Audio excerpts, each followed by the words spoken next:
Calling the joint meeting of the District Board and Bureau of Public Works special meetings for Monday, January 13th, 2025 to order. Ms. Stone, would you please call the roll? We doing Public Works first? No. We got District Board. All right, District Board. Chairman Curry. Here. Commissioner Anderson. Commissioner Avedisian. Here. Commissioner Bazzano. Here. Commissioner Buell. Commissioner Bush. Here. Commissioner Desai. Here. Commissioner DeBella. Here. Commissioner Drake. Commissioner Gale. Here. Commissioner Gardeau. Here. Commissioner Gentile. Here. Commissioner Healy. Commissioner Hoffman. Here. Commissioner Hoheb. Commissioner Holloway. Here. Commissioner Johnson. Here. Commissioner LaChance. Commissioner Lester. Commissioner Lewis. Commissioner Magnan. Here. Commissioner Mandyke. Here. Commissioner Maniscalco. Commissioner Payne. Here. Commissioner Patel. Commissioner Salemi. Here. Commissioner Stuber. Here. Commissioner Taylor. Here. Commissioner Torres. Commissioner Wolf. Commissioner Carrier.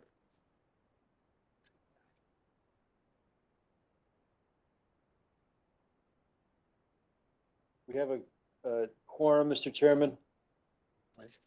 Thank you. Is there anyone on the line whose name was not called or came on afterwards and didn't respond? Person, I'm here. Battle here. No, your name's not on here. I walked in just as you were calling the next name. No, this is a typed up list. You're gonna have See, Commissioner to Adams. leave, Andy. You're in. You're right in. Sorry, Andy. All right. All right, we do have a quorum. Would everyone please stand for the Pledge of Allegiance?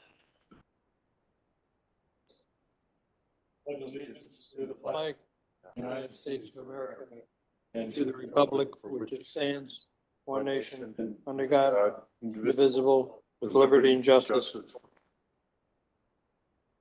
Oh, yeah, I got you.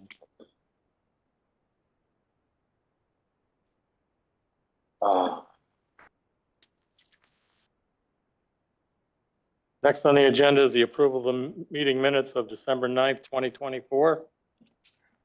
Is there a second? Second. Discussion, changes, additions, deletions? Hearing none, all in favor? Aye. And opposed? Motion carried. Public comments relative to agenda items. Is there anyone in the audience or online that would like to address the board on agenda items? Hearing none, seeing none, move on to Commissioner Workplace Violence Training. Just to remind everyone that during budget deliberations, the board approved funding for such training, and it was agreed that the training would be conducted from an outside source. So here we are tonight, and I'll turn it over to Scott Jellison for an introduction. Thank you, Mr. Chairman. We have Paul Mashenko with us. Paul is a author, professional speaker, and business owner over the last 25 years from Atlanta, Georgia. Paul comes to us. We did provide you a copy of his book. He has written 2 books, really on training. And we were looking for someone who actually had experience in training boards similar to ours, working with government. And he has done this training for the U.S. Army, Air Force, Navy, U.S. Department of Justice, and Congressional Office of Compliance. So he has lots of experience. I'm not going to belabor the book or your profile, Paul, but welcome and thank you. And you want to just take it over from here. Sure, great. Thank you, Scott. First of all, I want to thank everybody for inviting me out to, can you hear me? No, so I got, so am I behind the podium basically?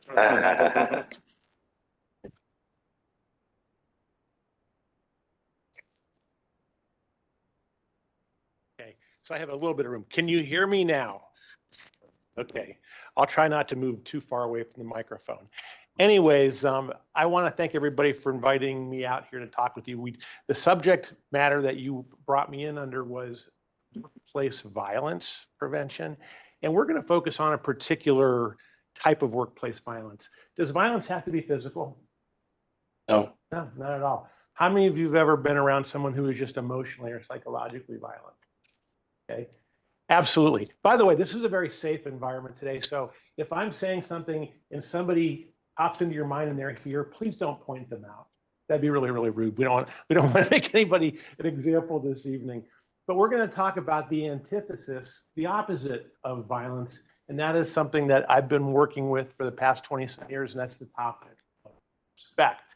Now, can I get my pointer? Okay. Okay, good. Is that set up into presentation mode? Can you hit that lower? Right to him so he can walk around. Here we go. Okay, so the process that we're going to be going through today is called Connecting with Respect. This particular course can be a full day. So in an hour, I want to make sure that we're setting expectations appropriately. We're not going to figure out everything, but for a lot of reasons, this is a great way to start a new calendar year. And so what we're going to do is really explore this from an angle that you probably aren't expecting, and that is the lens of science and biology.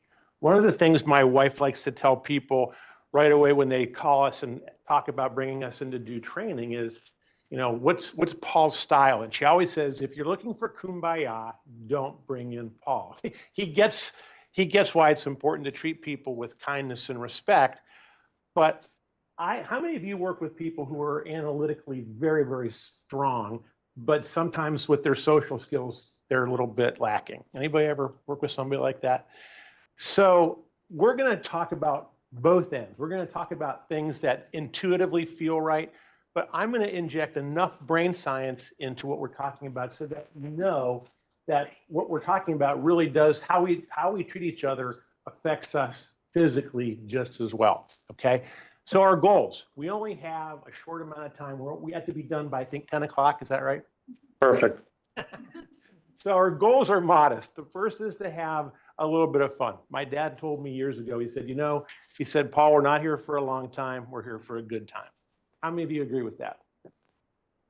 Now, he told me that as I was on my way out the door to my freshman year in college, which was probably not really good from a timing standpoint, but it's something that I've tried to remember as an adult educator, because what we now know about having fun when we're learning is that the brain actually codes it differently. When we're actually we've let our guard down and we're opening up and we're listening to somebody and we're having fun at the same time, the brain actually stores that information at a deeper level, but it's also easier to recall that when we want to use it. And so I'm going to, even though the stuff we're going to be talking about is very serious, I'm going to try to do it in a way that allows us to have fun too. We're going to explore what true respect is and how it supports world-class business results, whatever the business is or whatever the organization is. A lot of times people will think, well, you've never worked with an organization like ours. I call that condition terminal uniqueness. Nobody's like us. But when you get right down to the science and biology of it, we're not all that different. The things that motivate us usually stay within a pretty narrow band. So we're going to talk about this, what those things have in common. Examine the impact of both respect and disrespect, and look at what both of those do to how we function together as a team, but also as an extended, how that affects our stakeholders outside of this room as well. Share and practice a powerful technique. You're going to actually be doing some skill building this evening. I'm going to have everybody practice 2 different types of exercises that will allow you to very quickly figure out how to build a bridge of respect to another person, literally in a matter of minutes. And once you know how it works, it will be your choice when to use it. But I promise you, it's not, there's no real trick to it. And when you learn it, again, it's something that'll make sense and you'll be able to use right away. And then the other thing is practicing a technique for navigating polarizing conversation topics. How many of you would agree that we are in kind of a partisan mode politically in this country right now? How many of you stopped talking to certain people because you didn't see eye to eye with them on their politics? Anybody? It's sad in a lot of ways, but in another way, it leaves open the door for opportunity. If we can figure out how to talk about things that we have very different opinions about and do it in a way that actually allows us all to learn a little bit more about each other, then we can maybe have those conversations without needing to just ignore them all the time. Because sometimes if you ignore a problem, it does what? It just gets worse, right? And so I want to make sure that you have at least 2 skills that you can use right away when we're done. Now, the other thing I'm going to ask for you is to put yourself for tonight in what I call a growth mindset.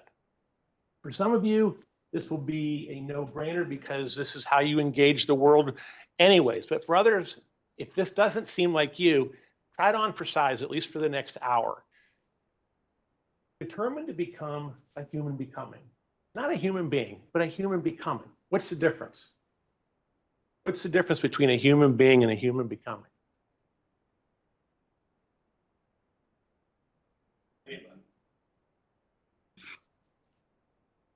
Somebody over here?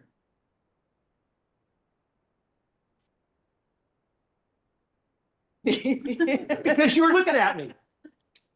Because you're looking at me. What do you On think? your way to being. So on your way to being, but also constantly evolving, right? We all showed up here tonight with a collection of life experiences and perspectives and opinions. And if we get locked in time, then we stop growing, right? And so what I'm going to ask you to do is just for tonight, even if things you see them a little bit differently, and that's fine, at least suspend judgment. Be humble and proactive with an action plan. I'd like everybody in here to make a commitment to walk out and learn and promise yourself that you're going to practice at least 1 or 2 things that we talk about today. Look for opportunities to compliment your team members. If you have comments and we talk about something and you say, yeah, you know what, we've got some of our employees or some of our commissioners who do that already. How many of you don't like to get recognition for doing something well?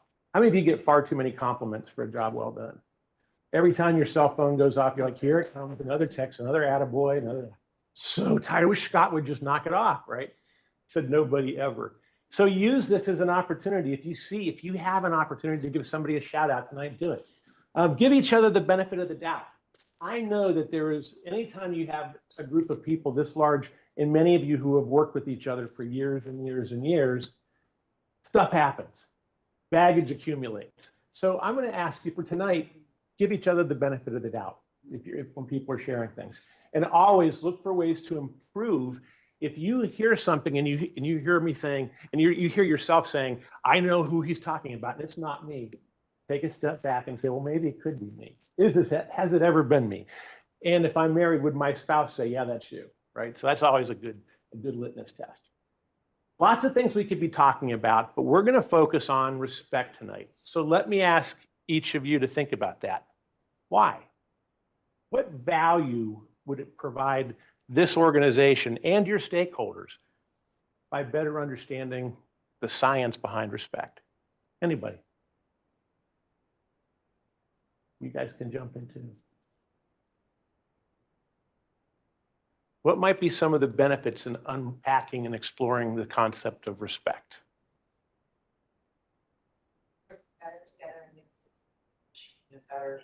Innovative organization. You said a couple of things. We work better together, less friction, but you also said we become more innovative, right?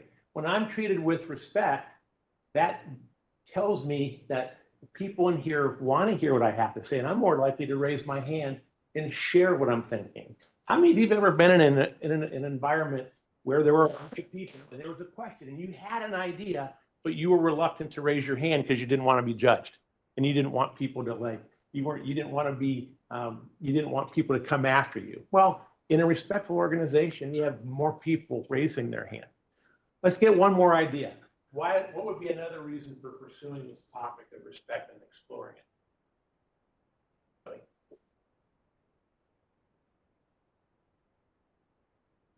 By the way, I'm really patient. I'll wait you out. It's gonna go an hour and a half unless you. Somebody else, one more reason. Why else? Guys, this meeting's gonna go really long. Put some answers out here for him. John, any ideas? Help me out here, John. Either of you. He's an attorney. What do you know? Let me ask you this. How many of you have ever seen? Well, that should be another. Here's what I'd like you to do. I'd like you to think about respect as being an umbrella.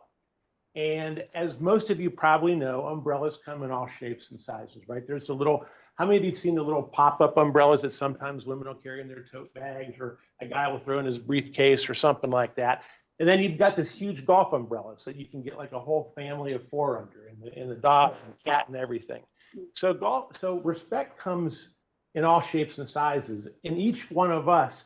And the whole purpose, and I'm going to use the metaphor of an umbrella because it actually shows what respect does for us. Respect protects us. It inoculates us from things going on outside the organization really, really well. Here's a couple things. First of all, respect supports feelings of inclusion and belonging in the organization. When people actually are members, whether you're a commissioner or you're an employee of the organization, you feel like you actually belong there. You feel like you have a family when it comes to work. It's tied very closely to this concept of employee engagement. How many of you have heard of the term employee engagement? Anybody? What does engaged employees mean? What does that mean? Does it have to do with jewelry? No. When we have engaged employees, what does that tell us? That they're emotionally connected to the success of the organization.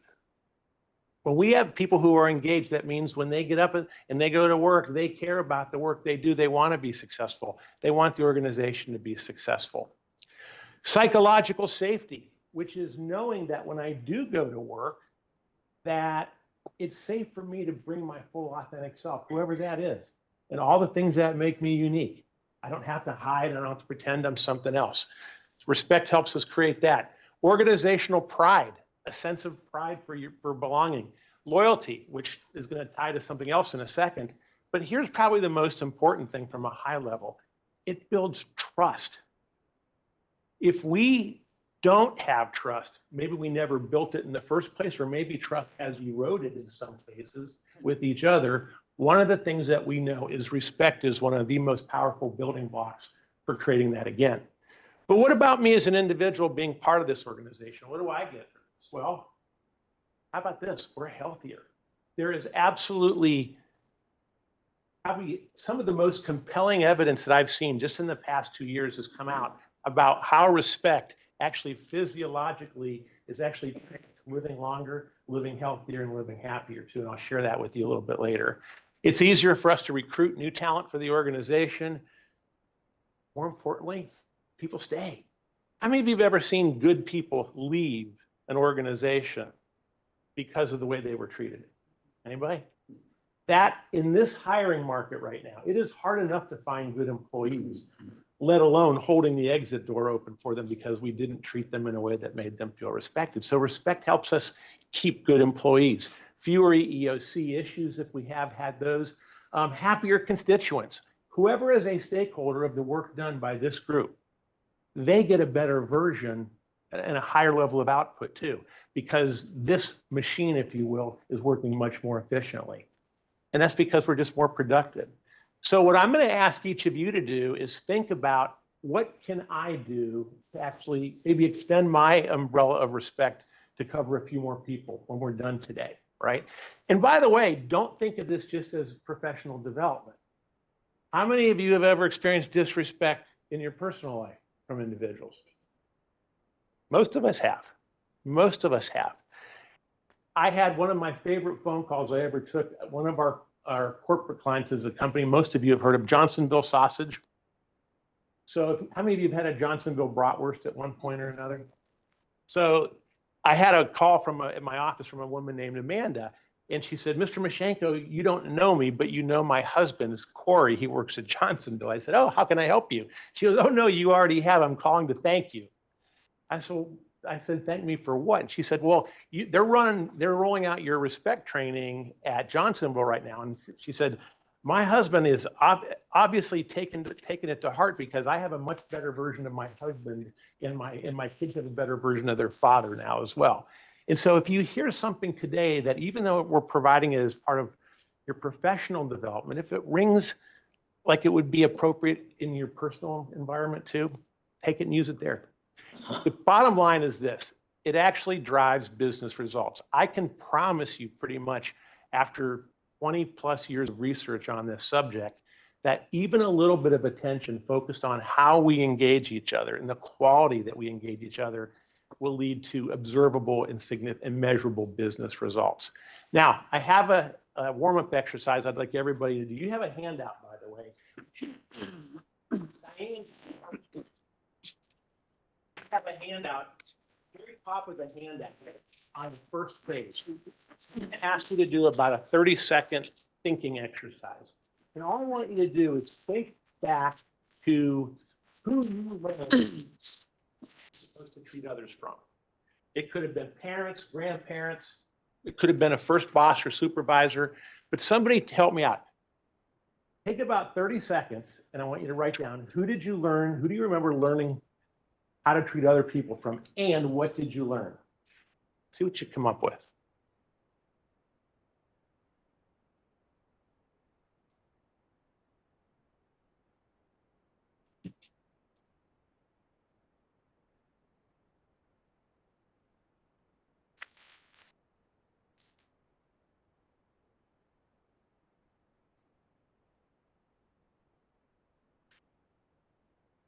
Take a few more seconds.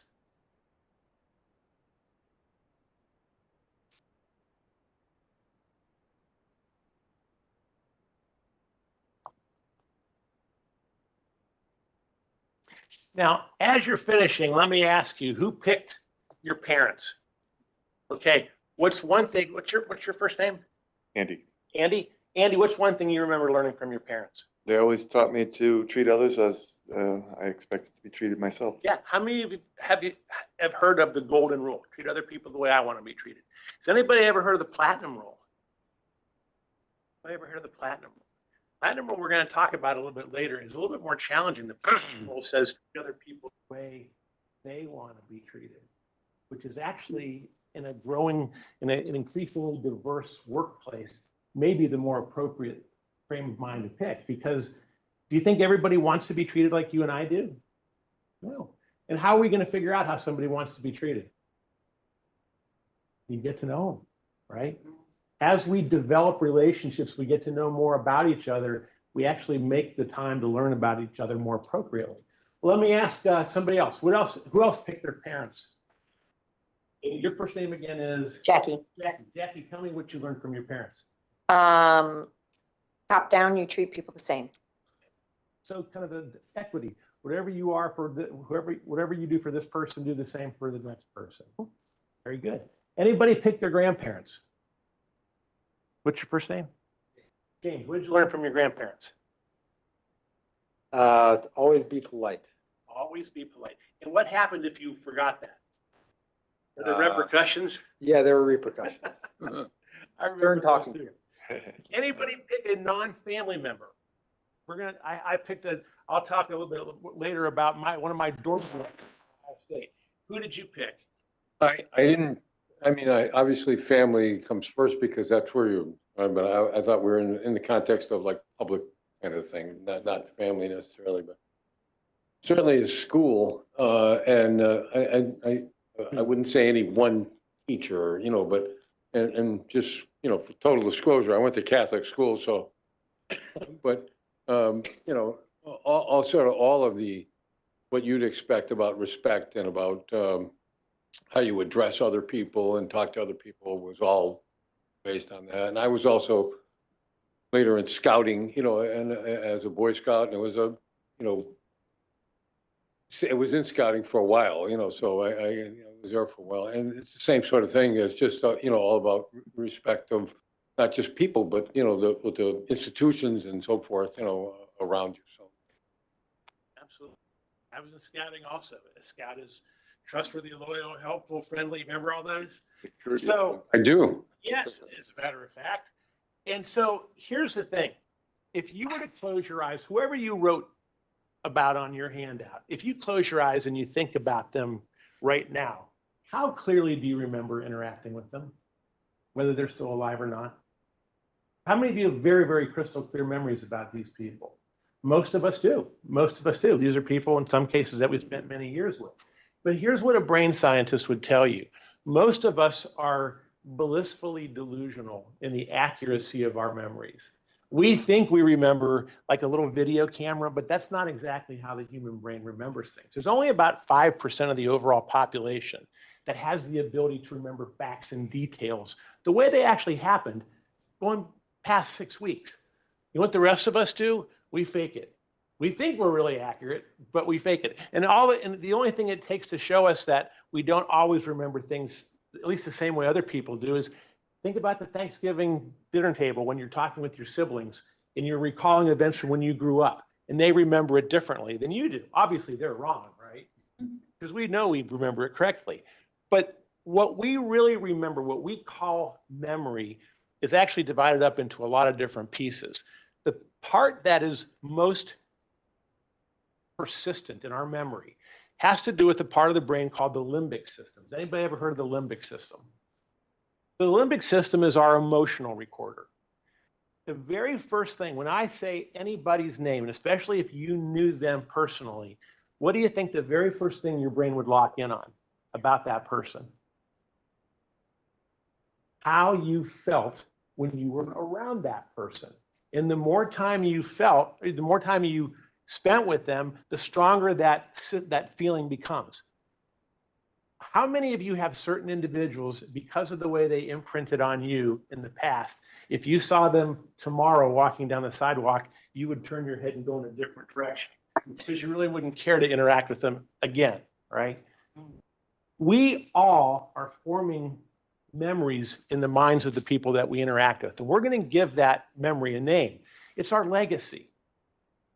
Every time you and I engage each other or another person, we're leaving a little chunk of ourselves behind in that person's brain. And that was, how did they feel when they were around us? Do you think that matters when we work together? Why is that important? Why does how we remember each other emotionally, why does that affect us at work?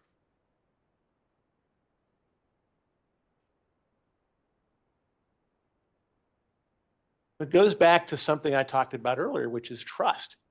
That's the very first thing your brain, before we're going to interact again, my brain wants to know, is it safe to work with you? Right? Is it safe for me to share how I really feel? Is it safe for me to disagree? Is it safe for me to even share my ideas, or are you going to steal my ideas and claim them for your own, right? And so here's the thing. You have a choice to make. Whether you do it intentionally or accidentally, you are still building a legacy with the people around you every single day. My challenge to you is to be intentional about that. When people see you coming down the sidewalk or walking into this building, do you want them to be like, oh gosh, here he is again? Or do you want them to stand up tall and straight and look forward to shaking your hand or giving you a hug? Whatever it is, it's appropriate for your particular relationship. Just recognize we are imprinting on each other every single day, and that has a profound impact on how well we work together. Not only about trust, but also how much I'm willing to go out of my way to help you be successful, and hopefully you doing the same thing for me. So let's talk a little bit about definitions now. When I say the term respect, what does that mean to anybody?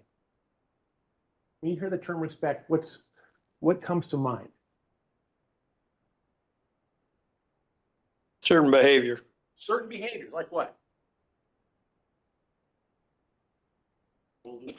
Golden rule. That's okay. Being honest. Being honest. Okay. What else? Golden rule, being honest. Well, let me put another, I'm going to put a graphic up here with another word, and it's sometimes a word that's talked about when we talk about respect, but I don't know if they're the same or not. You tell me. Respect and tolerance, the same or are they different? What do you think? Different. How many of you think they're different? Okay. I would agree with you. I think they're different. How are they different?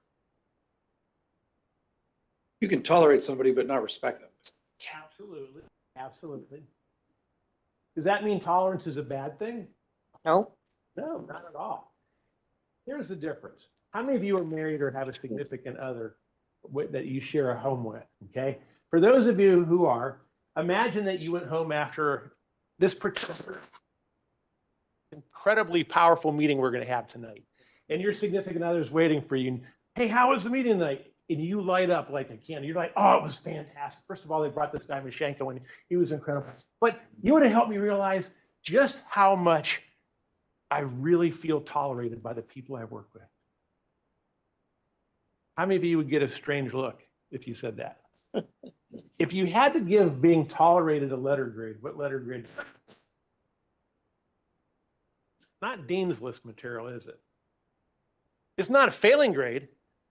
Maybe C- or something like that. Respect is a little bit more. But here's the fundamental difference between the two of them. Tolerance is completely passive.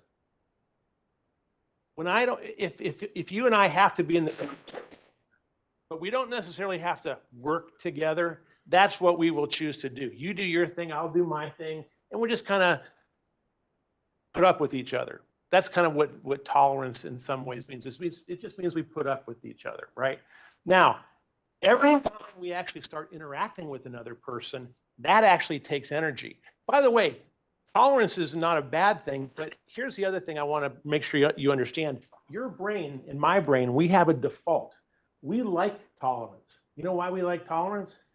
Because if I'm really busy and I got a bunch of other stuff to do, I don't have to do a whole lot to be tolerant. All I got to do is put a zipper on my mouth most days and I can say, see, I was tolerant. I didn't say anything mean today about anybody, right? Okay, good for you. But the moment that we actually have to, we can go in one of two directions. We can go to the left or we can go to the right. Now, anthropologically, here's what most of us do. We have today, when I say we, I mean human beings, we have pretty much the same brain we had 50,000 years ago. Biologically, we have changed very little. In fact, most researchers would tell you that our prehistoric ancestors they were just as capable of flying a 747 if there were 747s back then. And in some ways, they were actually smarter than we were because they had to be in that environment in a hostile environment that they subsisted in. But if I'm suspicious, that means I don't know enough about you to feel like I really want to respect you. Here's what the natural progression of behaviors is. We avoid people. How many of you have actually gone out of your way to avoid people? It takes energy. Some days it takes planning. And some days it takes a degree of innovation. Like you get to the parking lot the same time that other person does, and you don't want to walk in with them. So what do? You take out your phone and you pretend like you're texting somebody. You let them get a head start, and only then do you leave and head out, right? And so you actually have to spend energy to avoid people. But here's the other side of that coin. If you've ever been the person who was being avoided, did you know that takes energy too? That takes energy in the form of worry. Like, how come they're not engaging me? How come they're not asking my opinion? Why are they excluding me? We start to worry about our own safety in those situations. So regardless of whether you're doing the avoiding or being avoided, that actually takes energy from the human brain. How many of you have seen it go so far that it actually goes past avoidance and it becomes hostility? People reach the conclusion that the things that make us different are not tolerant, they are not compatible with each other, and so we resort to hostility. Okay? What are some of the forms now? Most of the time, hostility doesn't. Sometimes it does, but most of the time it doesn't take a physical form. But what other kinds of hostility could there be besides physical violence? Give me some other examples. Anybody? An example of hostility. Bullying. Say that again. Bullying. Bullying. Oh yeah, bullying. So you've got bullying. How about passive aggressive behaviors? How about spreading rumors or gossiping about people? How about giving somebody the side eye while they're talking in front of a group? Kind of rolling your eyes at them, right? Those are subtle, but those are forms of hostility.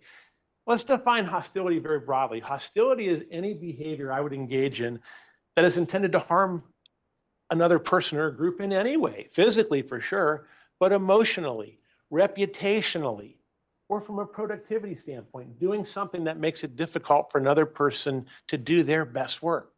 Those are forms of hostility. And not only do they take a lot of energy to perpetrate, but they take even more energy to defend against. How many of you have ever found yourself at the receiving end of somebody else's hostility?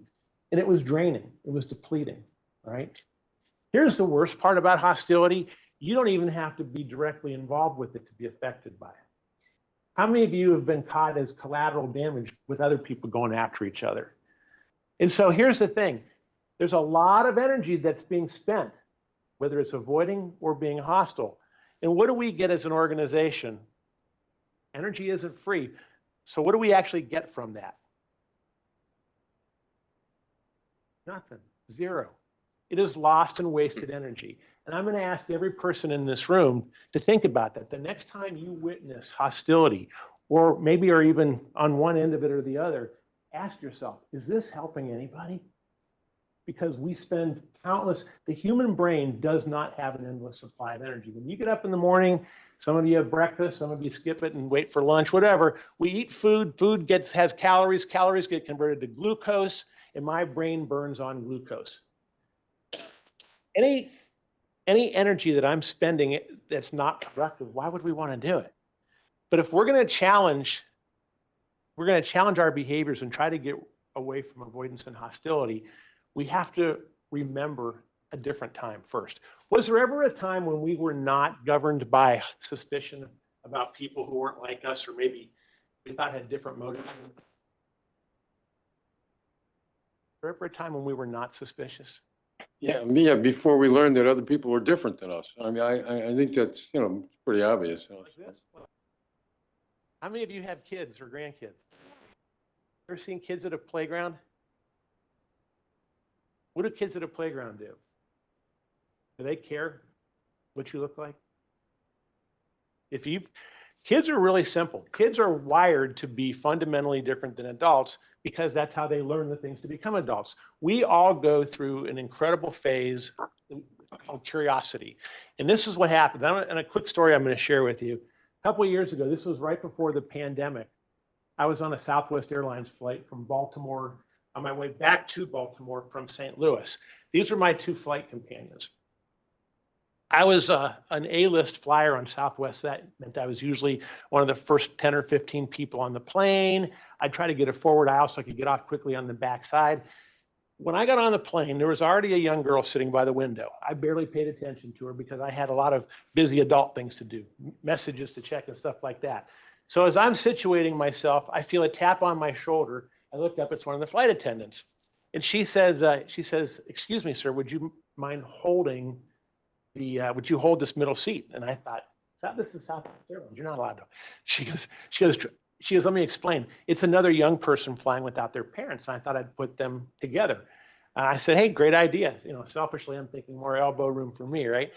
And so the rest of the plane fills up. Finally, the very last person, and it's this kid, his name is Evan, by the way, he shows up and he's looking lost. He's kind of crosses the jetway and he's looking up and down, and the flight attendant points in my row. So he kind of comes over. He says, "You think I'm supposed to sit here?"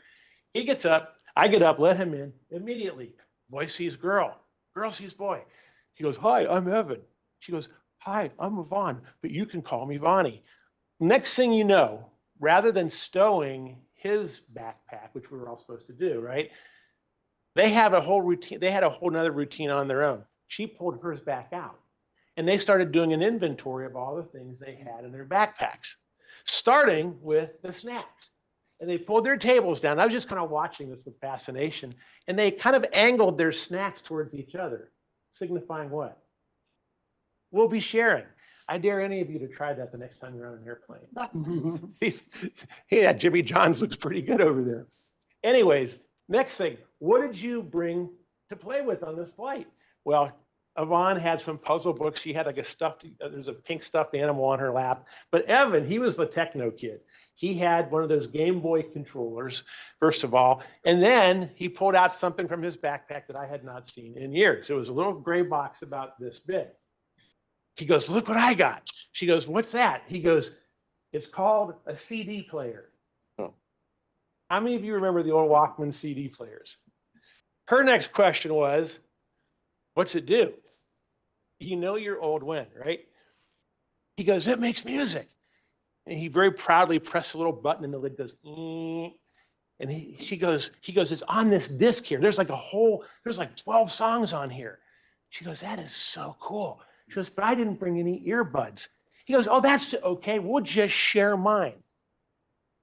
How long do you think it took them to get to this place? I'll give you a hint. They hadn't even closed the door to the plane yet. We were still sitting there for like another 5 minutes.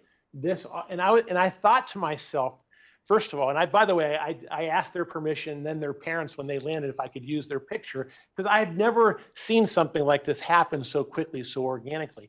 Had this been two adults, by the way, who are much smarter and more worldly, what do you think the behavior would have looked like? What would we have been doing? Nothing. We'd have been, how many of you have seen people put their headphones on even before anybody else sits down, which means don't bother me. I don't want to talk to anybody, right?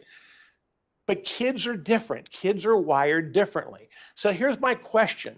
What if as adults, we could reconnect with some of that instinctive curiosity that we used to have when we were kids? Because where suspicion causes me to avoid another person, if I'm curious, curiosity tells me that I should do what? I should approach, engage, and explore. And that's the difference. This is what takes us eventually to this place called respect. We start to engage each other. We start sharing important information about each other. And the more we share, the deeper our appreciation for each other becomes, focusing on both the things that we have in common, but also what? The things that make us unique. And that's what takes us to this place called respect. Now, here's the most important part of this. You cannot get to respect unless you are willing to roll up your sleeves and honestly try to get to know the people around you. You can be courteous and polite. You can say please and thank you. But does that mean I respect you? I can't respect you and you can't respect me unless we do what? We get to know something about each other first. Does that take energy? Does it take energy to engage people, talk to them, to listen to them, to share your own story? Yeah, but what's the difference between energy spent on the right versus energy spent going to the left on this model? What's the difference? One is productive, one is not. One actually creates value for you and the people around you. The other does not. The other is literally wasted energy. Anything that takes us towards avoidance or hostility, for the most part, is wasted energy, at least in terms of our workplaces, right? This is my dorm director from my freshman and sophomore year in college. His name is Dale Linder. Dale was one of those guys who reminded me, sometimes in ways that made me uncomfortable, that I had to look at things deeper than just on the surface. When Dale and I were in college, he was 5, 6 years older. He was my RA. He was my dorm director at Baker Hall at Ohio State University. And we were walking back from class one day, and he said, Paul, I have a question for you. I said, what's that? He goes, when you look at me as a person, what do you see? I said, I see my friend Dale. Yeah, I'm your friend Dale, but as a human being, when you look at me, what do you see? What do you think he wanted me to say? Anybody, what do you think he wanted me to say? A black man. But I was smarter than that because I knew Dale was trying to teach me a lesson if I said that. So I would say anything but, you're my good friend, Dale. Finally, he just got annoyed with me. He said, Paul, he said, I am a black man. It's okay for you to say that.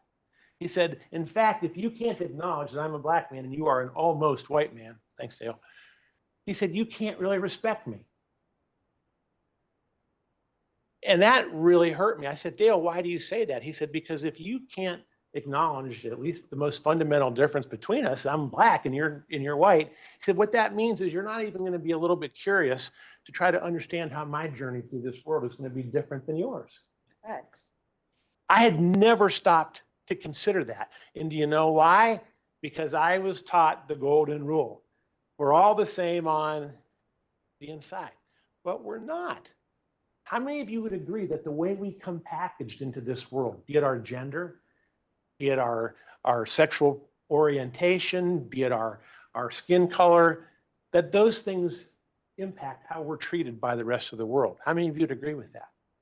So why would we not want to acknowledge those things that are different? And that's what true respect is. It's about taking stock in the things that we have in common, but also the things that make us different and unique. So if I were to give you a definition for respect, here's what it is. It is first and foremost an active process. It is something we have to work at. It is an active process of non-judgmentally, or better yet, curiously engaging people from all backgrounds, recognizing that the more somebody is different from you, probably the more time it's going to take to get to know them really well. Let me see, just by show of hands, how many of you have a good friend, someone that you consider a really good friend, and they're really different than you? Okay. Did it take a while to get to know them and figure those things out? Absolutely. But they sometimes become some of our most extraordinarily important friendships because they give us perspectives that we don't have on our own. We do so, why do we spend this energy? To increase our awareness and our effectiveness.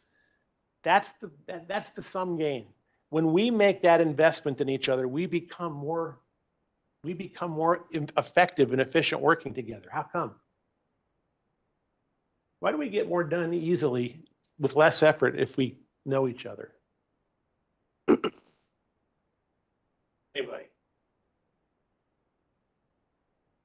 So we can take shortcuts.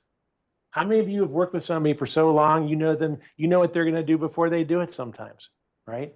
That's what happens. And that allows us to take safe shortcuts and get work done actually with less effort than it normally would take. But here's the last part of the definition that I want to make sure we all remember.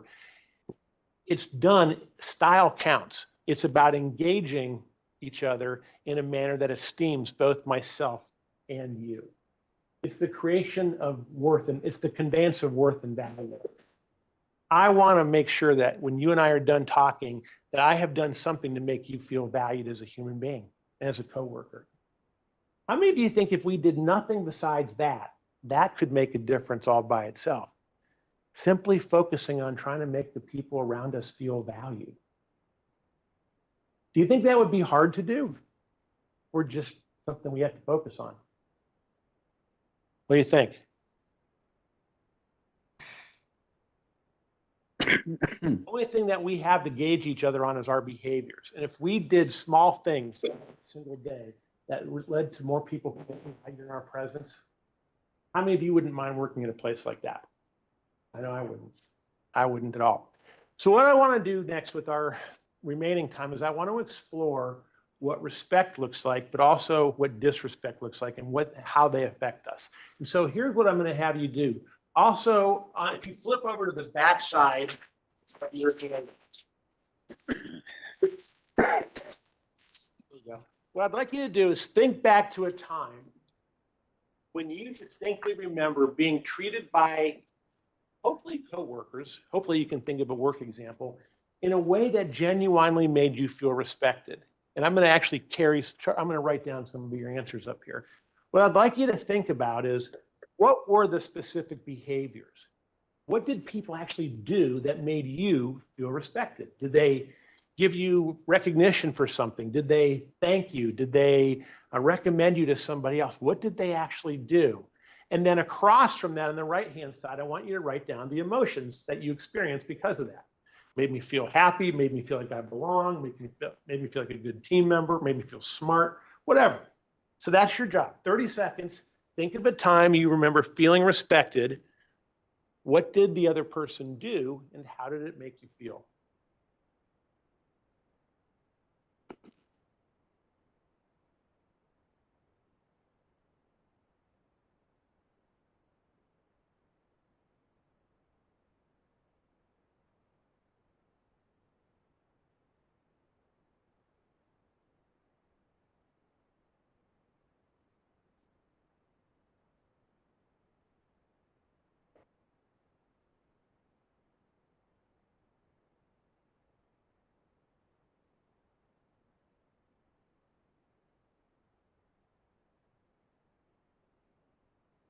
Got another 10 seconds.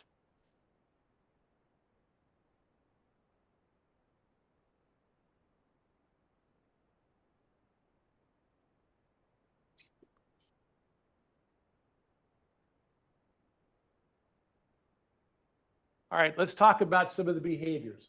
What were the actual behaviors that made you feel respected? Anybody? Active listening, One more. One more time. active listening, Active listening. Someone who took the time to make sure they were clear on what you were saying. Great. What else? Another one, another behavior. Question my opinion. Ask my opinion. That's one of the most powerful ones. All right. What else? How about compliments? Is a compliment a sign of respect?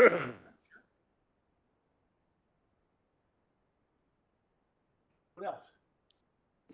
An apology. Thank you. When somebody crossed a line and they owned it and they came back and they apologized to me, that's super powerful. Okay. What else? Any others?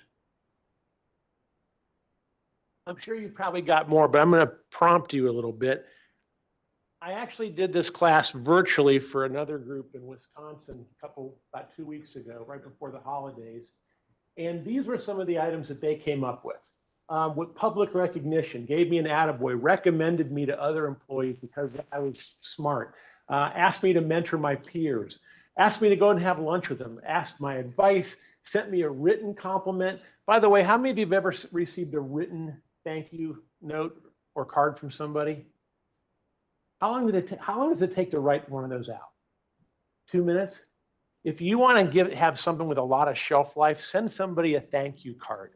We get so doggone few of them, we never throw them away. It will sit on your desk for the next 2 years because that'll probably be the next time we get one, right? So we've got thank you notes, written compliments, voted to a state board or a commission, delegated authority to me. These are all similar in that they trigger similar emotions. And that's the next question I have for you. On that right-hand column, what emotions, what words did you write down to describe how being treated with respect made you feel? Great. Great. Great. Great. Oh, great. Sure. Great. As Tony the Tiger would say, great. What else? Happy. Happy. Valued. Thank you. Valued. I was hoping someone would say that. What else? Validated. Next. One or two more. Wow. Proud. Absolutely. Proud. One more. Any others? I'm going to ask you to put another word at the bottom of yours. It's the word safe. When you treat me with respect, it's a sign that I'm valued in your presence, and I now have at least a little bit of a community around me. Collectively, all these others, whether that go great, happy, valued, validated, proud, energized, whatever, all those wrapped together means I feel super safe in the space that I'm at. Okay. Now, what do these things have in common? Respect can be practiced by any action, behavior, or decision that makes another person or group feel recognized, valued, or relevant within their community. That's it. The list of things that we could do to trigger this with the people around us, it's endless. It only takes your intention. If you say today, as a commissioner, as a coworker to my coworkers, I'm going to go out of my way to make 3 people, let them know that I value them. How many of you think that would actually make a difference? If we did this, and even half the people in here did this tomorrow, everybody's going to go like, what's going on around here? This is not who we are, but it could be, right? Here's what you probably didn't know. When someone treated you with respect, you were actually drugged in a way, metaphorically and physiologically. The behaviors that you and I judge as respectful cause the brain to release 3 very powerful neurohormones: serotonin, oxytocin, and dopamine. I could go into greater detail on each of those, but let's just say that these are the messengers that tell not just my brain, but the rest of my body, you're in a good place right now. You're around people that make you feel safe and that value you. Here's the important part is to recognize this is a whole body experience, because each of our major organs, our heart, our lungs, our stomach, our gut, our liver, our digestive tract, all have receiver cells that pick up these messengers. That's why we call them feelings, because it literally does wrap around our entire core. When I'm treated with respect, it affects my breathing. It affects my heartbeat in a healthy way. It allows me to sleep. It allows my food to digest a little bit easier. All these things, I was treated. Now, imagine that we had those little happiness neurohormones floating around the whole organization. Do you think that would make a difference? Well, here's what the research shows. Research shows that when we rate above average in terms of the respect that we feel working with each other, number one, people just like their jobs more. Makes sense, right? They enjoy going to work. Work becomes a get to do, not a have to do for them. Improve physical and emotional health. Well, how can you prove that? We know statistically that workplaces that rate high in respect, people call off sick far less often. And when they do get sick, they come back a lot more quickly. When asked to rate our own health subjectively, we're much more likely to say, yeah, I'm healthy as a horse. I'm super healthy. We know that it improves our ability. All of a sudden, our reputation around town starts to change. So our ability to not only attract, but to develop and retain the very best talent goes way up. We become more creative and innovative.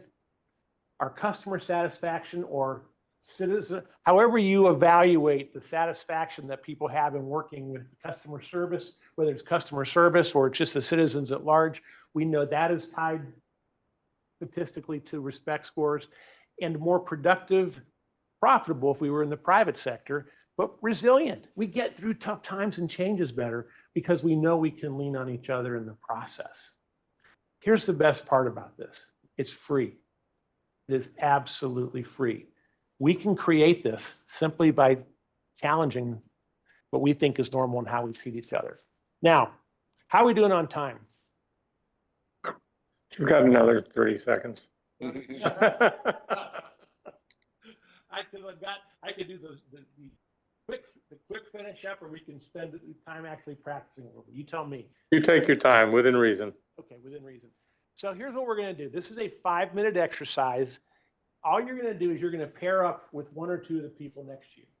And you're going to keep it simple, you're going to interview each other for about 2 minutes each. If you can break up into a group of 2, great. If you have 3 people in your group, then you may have to go through these a little bit faster. But all I want you to do, and I'm just going to watch, I'm going to be an observer for 5 minutes, is I want you to take 2.5 minutes each to learn what you can about the person or people next to you. Here's the questions I want you to use. Who is a person whom you are very grateful to, and for what and why? What is one of your favorite memories from your 20s? Why? What made it so amazing? Please keep it clean. Describe a challenge that you've had to navigate as an adult. What did it teach you? How did it change you? And the 4th one, what's an important long-term goal that you'd like to accomplish and why? You will not get through all 4 of these questions. But what's important is that you take a little bit of time just listening to somebody else and then them doing the same thing for you. All right. So figure out, I'm going to give you 15 seconds to figure out who you want to work with. So I went, How are you? And I'm going to simply tell you at the 2.5-minute mark. so what do you think? Come on, Alvin. I'm gonna ask you some questions. Tell me who to talk to. All right, Okay, figure out who is going I'd to. like to. Brother, all right. I know what he asked. Yeah. I'm gonna ask the 20-year-old question. Are you going that way or this way? I'll gonna work with her and I'll work with Rick. Life-changing experience that you So, have. I'd like to. And how did your work I'm ready, I'm here for you. make you a better person? And Has nothing to do with being a public official. No. So I would ask you, and So my dad, Do whatever you want to I feel. For me. he uses pure. Who are you grateful for? I've been eating. Me, besides me. Oh, sure, it's Besides me. so cherry juice. Believe this. Pure cherry juice. Why? Just like the Because it's concentrate. special. Added at some of the,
No, but we, you don't, how many of you would like to do this for like another 10 minutes instead? No. So here's the thing. How many of you learned something about the person or people you were talking to that you did not know before?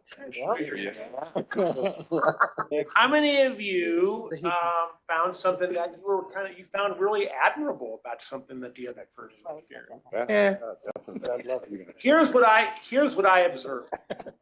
I was just kind of paying attention to things I could see and hear, the actual behavior. What do you think I saw as you were talking with each other? Engagement.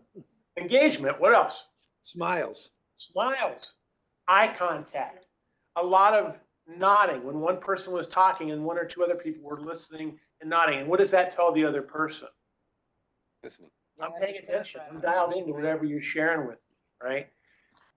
How long did it take us to do this? Total of 5 minutes, right?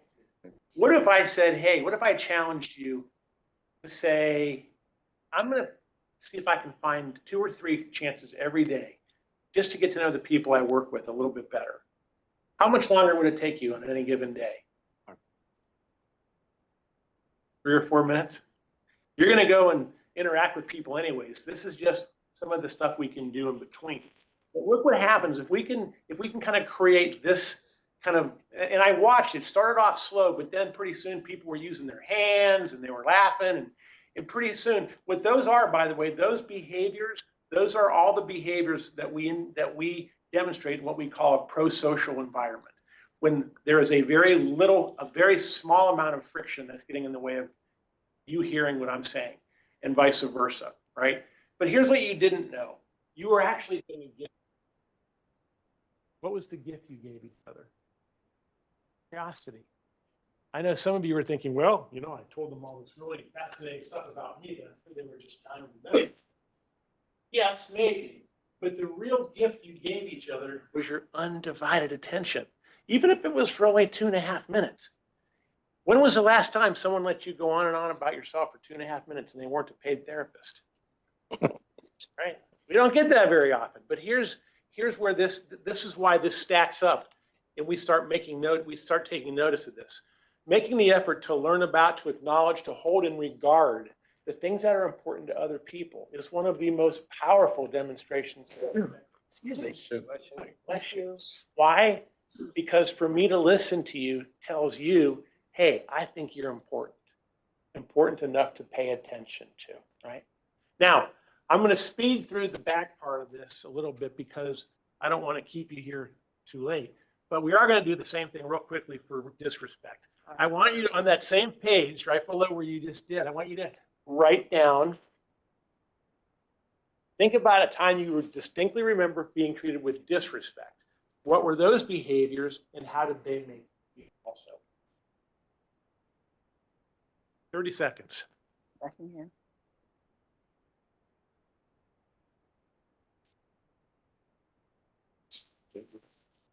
Yeah. Oh.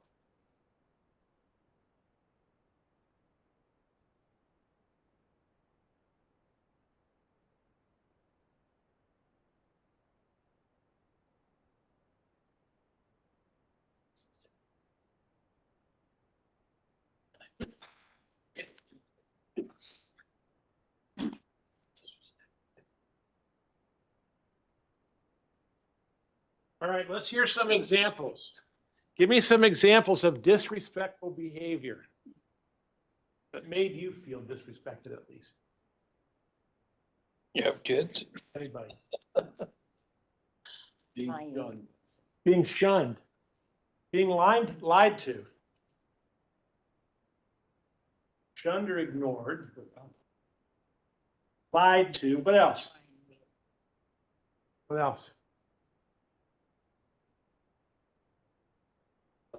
Being interrupted or talked over. James, you know I'm happy. What else? How about being blamed or scapegoated? How about having people talk about you behind your back, like gossip, rumors?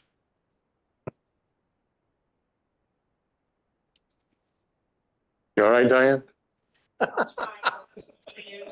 about somebody using foul language in your presence or yelling at you, right? There's a whole bunch of things. In fact, here's another list, again, from one of my recent virtual classes. These are things that people have said made them feel disrespected, being undermined, being accused of doing things or not doing things, getting the brush off, being belittled, having your opinion discounted, not paid attention to, talked over, bypassed for input, cut off in mid-sentence, publicly attacked me. Okay. Disrespect is shown by actions or behaviors or decisions that diminish another person's standing, value, or importance in the community. What emotions did you come up with, by the way? Anger. Anger. What else? Anger. How many of you agree? Demotivated, maybe threatened, maybe confused. Why are they treating me like this? And I'm going to have you add another word to the bottom: unsafe. When we are treated with disrespect, it makes us literally feel unsafe. We all of a sudden start paying more attention to the environment than to the things that we're supposed to be doing. Right? Here's what you actually did in that moment. When you were treated with disrespect, your brain went on guard to try to keep you safe. And you activated the fight or flight response. How many of you have heard of the fight or flight response before? There's another word for this. It's called the sympathetic nervous system response. Because of the incredibly severe environment that our prehistoric ancestors grew up in, we are wired to be on guard around anybody or anything that could ever harm us, right? And so when we are treated with disrespect, that's how the brain, it doesn't have to be a physical threat. It can be an emotional threat or a psychological threat. My brain doesn't care. It still releases cortisol and adrenaline in significant amounts. Those compounds, instead of the good stuff, those are what are picked up by our heart, causes my heart rate to accelerate, my breathing to expand to get more oxygen into my blood, and then my whole circulatory system dilates so I can either run or fight. But wait a minute, there's no physical threat.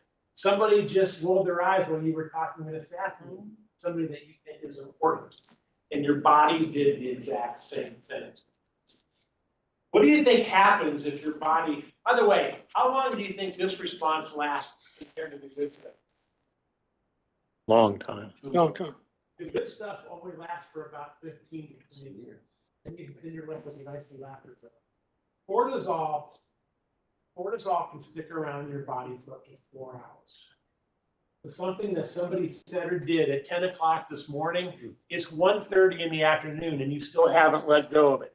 How many of you know exactly what I'm talking about because you've experienced it before? You go home, you go to bed, you're trying to fall asleep, and what does your brain start doing? Replaying those tapes. That's for a reason. Your brain doesn't want you to forget because it wants you to be on guard for that the next time you're around that person or those individuals. Can you see how 1 or 2 instances of disrespect can all of a sudden start to create a lot of damage? By the way, if you go to work and this becomes your mental physiology, your chemistry, and what do you think this does to the human body, by the way? Well, I'll tell you in a second. But because we have a group of leaders in here, I want to give you some other ones to think about. Because leaders have an outsized or an oversized impact on the people around them. Specifically, some things that leaders can do that are incredibly disrespectful. Breaking their commitments. Making commitments, saying we're going to do this and then not following through. Or not following through with at least an explanation of why things have to change. Ignoring or circumventing the chain of command. If we have a certain way that we do things here, and this person is in charge of these individuals, to go around those individuals basically confuses everybody. And it says that the chain of commands don't mean anything, so it's just going to be a free-for-all for everybody. Horribly disrespectful. Ignoring the feedback of peers or subordinates. If you are behaving in ways that are harmful to other people, and you refuse to listen to that feedback, that is even more disrespectful. Micromanaging. If someone has a job, give them the support they need and then get out of their way. but to keep looking over their shoulder to make sure they're doing it right. Even if they don't do it just like you, is that okay? Yeah, as long as it gets done, right? Passive aggressive attacks on other people, little slights, leaving them out of communications that they should be in, rolling your eyes when they're talking, little things like that other people notice. You're thinking, yeah, that was just small. Yeah, it might have been just small, but stacked up on top of each other, what do you think starts to happen over time? How many of you have seen little things just literally like spoil the whole bowl of apples, right? Threatening or demeaning others, using your position to basically intimidate, threaten, or cause other people to be fearful, disrespectful, blaming or scapegoating. If you as a leader had some hand in the final product, but you blame people below you for why they didn't get done, that's not very respectful either, right? So we really have to hold ourselves to pretty high standards. When we allow disrespect to fester, here's what happens. All of a sudden, people stop caring about work. Work is like, I got bills to pay. I got a house payment, a car payment. Do I want to go and work with these people? No, but I'm going to do it. We call these people the road warriors, retired on active duty. They show up. They're there. But how productive are they? As productive as they choose to be, because they don't think they're getting a lot. Increased stress-related illnesses. Here's the thing. I'll wrap this up real quickly with on the physical side. Long-term exposure to cortisol is physically toxic to the human body. Going to a place of work where people who are consistently treating you or others with disrespect is like being in an abusive relationship, plain and simply. Long-term exposure to cortisol causes scarring inside our cardiovascular systems. It causes microabrasions which then scar, and they start becoming magnets to plaque. So all of a sudden we have a contributing factor to cardiovascular disease. It leads to the rapid accumulation of belly fat, which is the kind that's really unhealthy and short. It was linked to increased mortality. But the worst thing it does is it literally starts taking our brain apart. Long-term exposure to cortisol actually causes your brain circuits to demyelinate. That means they don't share information with other brain cells as quickly. All of a sudden, it slows down our decision-making, slows down our access to our memory, and so we start being forgetful. After about 60 days in this kind of an environment, we actually start killing brain cells. How many of you just had an aha moment like, oh, wow, that explains a lot, right? But when we say disrespect is toxic, I mean that in the most absolute terms. It's not physically toxic. All of a sudden, increased absenteeism and accidents, mistakes being made. You think people are really sick? As one person from McCormick told me at one of their plants in Texas, I may not really be sick, but I'm sick of y'all. Right? Think about it. Above average employee turnover. And by the way, would employees leave not because you asked them to or they were terminated, but because they didn't want to be around anymore? Usually, what caliber of employees leaves first? The good ones or the not so good ones? Good. The good ones. How come? They don't have to put up with it. If I've got a good resume, why in the world would I want to stick around someplace where I wasn't treated very well, right? So I don't. Information hoarding and hiding, customer or constituent satisfaction at the end of the day, below average productivity or resilience. All because of the way we treat each other. I like starting a new year with a focus on respect because it is the one thing that every single person in this room can make improvements on immediately, starting today, starting tomorrow morning. It just takes intention. I'm going to short circuit your learning a little bit. On your handout, you have something on the back page called the 12 Rules of Respect. Most of you have also been given a little, it's a double-sided business card thing. It says the 12 Rules of Respect on here. This is just a little portable version of something that you can take and look at going forward. When I was writing the respect effect, which a lot of you see on the table in front of you, I partnered with a lot of our clients, and we really came up with what we think is a good list of rules to try to follow. What I would ask you to do is simply use your pen or highlighter and put a check mark next to the ones that you think would be most helpful to you. We do have some extra ones up here, so if any of you guys didn't get any, there's a whole extra stack up here. By the way, I forgot to mention it. Most of you at the table, the commissioners, you also received 100% pure gold. Well, not really. Respect pin. And that's simply a reminder. I know it's going to eventually get stuck in your refrigerator. That's okay. But for at least the first week, try to remember to put it on. And it's simply a reminder when you're looking at yourself in the mirror, you're washing your hands. What am I doing for role model respect in this organization? A couple of things I want to talk about that just draw your attention to. Rule number 1, be aware of your nonverbal and extraverbal cues. Remember, it's not just what you say, but it's your whole presentation that people pay attention to. So even if you say respectful things, but the rest of your body language is like, right? Which are people going to believe more? Why? The body language. Why? Because it's an older form of communication and it's harder to fake. Number 2, show curiosity over the perspectives of other people. Even when you think you know the answer, still be curious. Number 4, become a better listener by shaking your butt. Notice 1 T, not 2. All that means is be careful with how you use the word but when you're debating the pros and cons of it. Because the word but does what? If you hear what somebody's saying, John, I hear what you're saying, but what does but mean? I disagree, I find fault with it. If you disagree without devaluing that person's perspective. Say things like, what about the word however? No. However is just but with a bow tie. But I want to say, hey, John, I hear what you're saying. At the same time, what if we also considered this? And so you can share your ideas without devaluing other people's. I'm going to skip this next one. This is I call it the heart method. This is how to have those. Remember we talked about how to have difficult conversations. You can snap a picture of this if you'd like or screenshot it, but here's what heart stands for.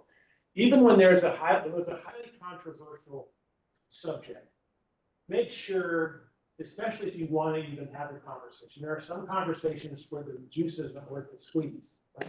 But if you actually think you can have a meaningful conversation, make sure to listen to the other person's perspective, explore without judging their rationale.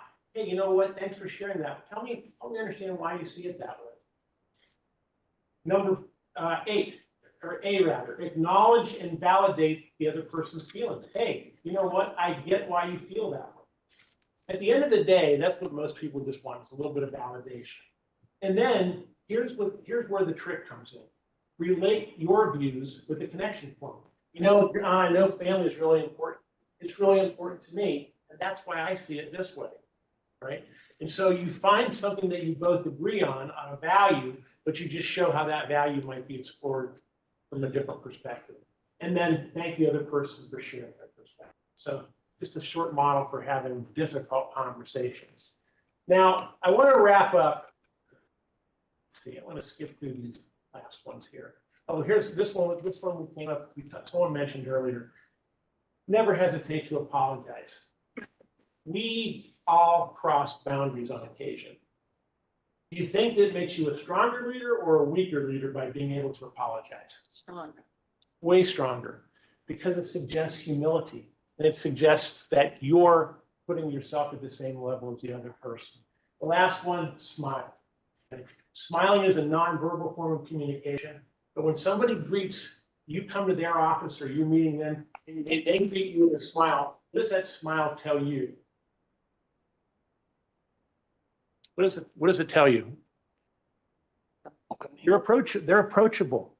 They're willing, they're eager to hear what you have to say and talk about. And the only time this may not mean that is if the other person is a salesperson.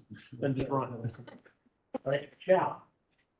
I want to wrap up with 2 real quick points. How can commissioners make a difference? What's the longest term somebody's been on a commissioner in this room so far? 75 years. No, how is it, Bill? 50 years. Is it really 50 years? Isabella. Fantastic. So here's my There was a suggestion. break in there. You have to figure out what this looks like to you. First of all, don't be bystanders. If we've talked about anything that resonated with you, don't be a bystander. Stand up and advocate for and champion inclusion and respect as being part of the overall work, the way the organization works. Let this be known through your behaviors with each other and staff on occasion. Let them know this is something that's important to us, and we're going to hold ourselves accountable. Walk the talk, starting with each other. If there's one thing that I know about most organizations is that people who are mid-level and lower level, they are always paying attention to what their leaders are doing. And the first thing they want to, if we want them to treat each other with respect, it has to start with this group first.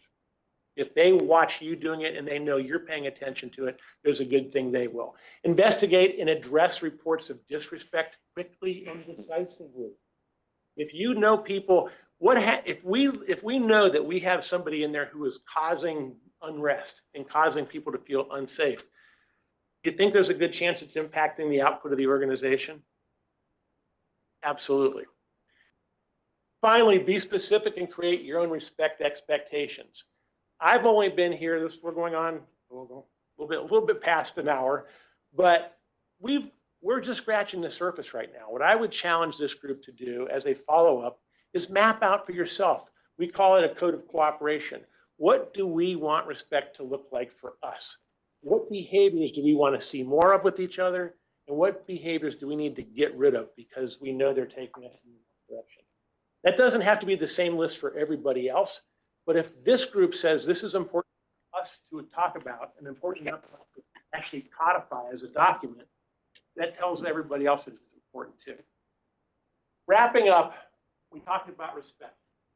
But here's kind of the balancing why this is so important. We get really good at practicing respect with each other. And natural byproduct is that we create an environment of trust. An environment where people feel they can let their hair down, they can be themselves, they can be authentic with each other. And that's when we get to this place called friendship as well. How many of you have become friends with somebody that you work with? If you are friends with somebody else in this room, even though you were brought together by professional circumstances, but you've become friends, raise your hand with anybody in this room, okay? That's good. That is a healthy extension. We spend so much time at work. That would be a shame if we didn't. But I want to share with you the value of trust and friendship. One of my most recent reads is a book that came out just at the end of last year called The Goodly by Robert Waldinger and Dr. Mark Schultz, who have since then become active colleagues of mine. They are the guardians of the longest study of human health and happiness currently in existence. And it was started by Harvard University back in the 1930s. So this has literally been 80 plus years in the making. And they started with a group of about 300 white men only. That has since grown to become over 2,500 people when they started bringing in spouses and children and next generation and grandchildren. And what they wanted to find out was what actually caused people to be not only happy, but to live long too. What do you think they found? Live long, What's that? live longer When you're what? when you're more respectful. Yes, but indirectly. It was really about friendship. Here's what they said. They said warm, connected relationships in all of the places that we spend time, including work, protect us against the slings and arrows of getting old. In our 86-year study, those who were the most satisfied with their relationships at the age of 50 were consistently the healthiest, mentally and physically, at the age of 80. At the end, we are social creatures. Respect helps create a space where we can be in healthy, nurturing relationships with each other. I don't know about you. One of my goals is to become a centenarian. I want to be one of those guys, 90 years old, driving in the left-hand lane, 55 miles an hour with my turn signal on, just because. And when people honk at me, I just want to wave to them and say, hey, how you doing, right? But it's nice to know that we can be mutually really helpful to each other and living to be not only old and healthy, but happy at the same time. It goes back to what I said my dad told me when I was a kid. We're not here for a long time. We're here for a good time, but only if we remember that we're here. Right? So that's what I've got for you tonight. Thank you so much for making some Probably gonna take a little bit of a break now, but I'll stick around for any questions or anybody wants to chat a little bit, I'll be here. Paul, I have one question for you, not pertaining to the subject matter itself, but everyone in this room had the opportunity to hear you, see the board being filled out. Those viewing this meeting did not have that opportunity. They could hear it, but unlike the cameras on the commissioners, when we make even the slightest noise, the camera zooms on us. So everybody out in the viewing audience saw an empty podium and a blank board. By any chance, do you have this component of your presentation on a file that we can? I probably have several webinars with other clients that we might be able to. All right, if you'd be so kind and work it out with administration, and if you can provide us for that, and we can come to some agreement if necessary.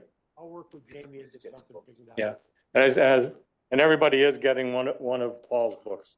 So, Paul, I thank you very much for your time and for coming so far to give us this presentation. So, with that, before we move in, and just to remind everyone here, this is a joint meeting simply because we're dealing with some very important issues. And my belief is we did not want to see a long presentation at Public Works and then have the same exact presentation at the district board meeting. So when we recess at this meeting and go into Public Works, those not on that committee, please stay in your seats so that we go back into the district meeting. We'll have all the information needed and can just move forward in an expeditious manner. With that, I'm going to take a recess for 10 minutes. The gavel's going to fall by that clock on the wall when the big hand gets on the 3. So thank you again. See you. Yes.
All right, we're going to go back into special meeting, district board.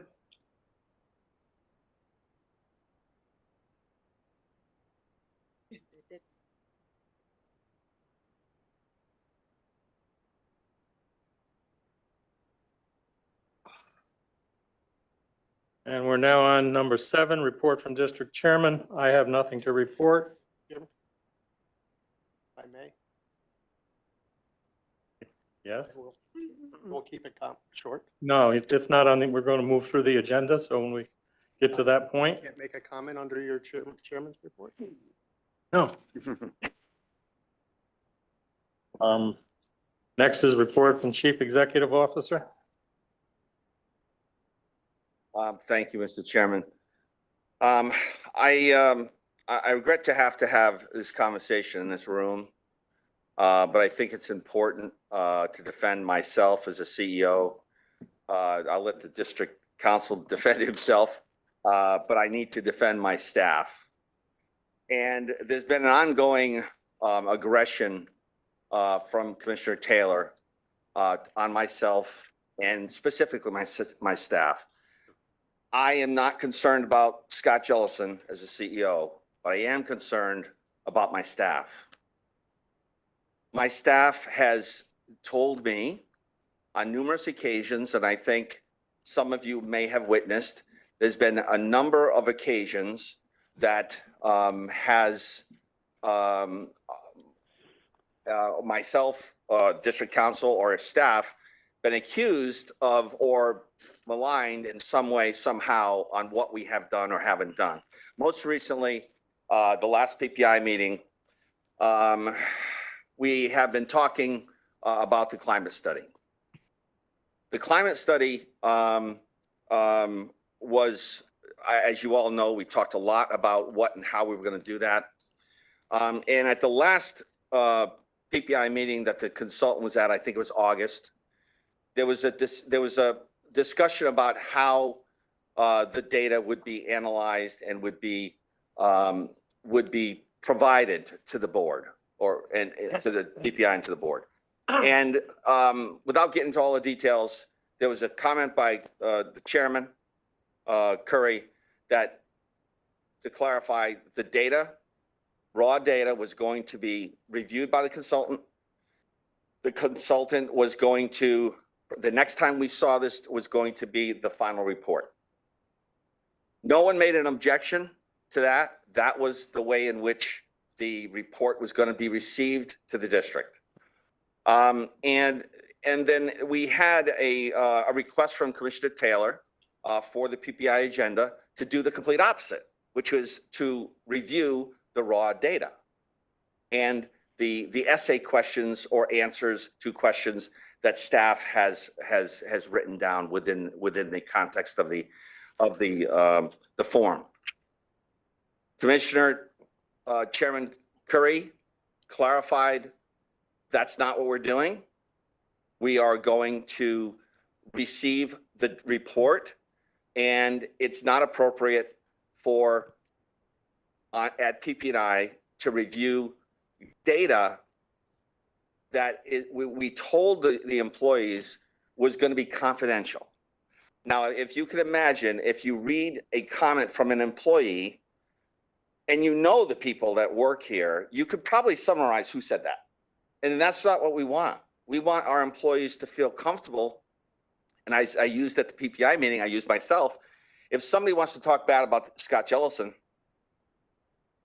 it's so unfair to expose that person's comment about Scott Jellison, because I may know who that person is.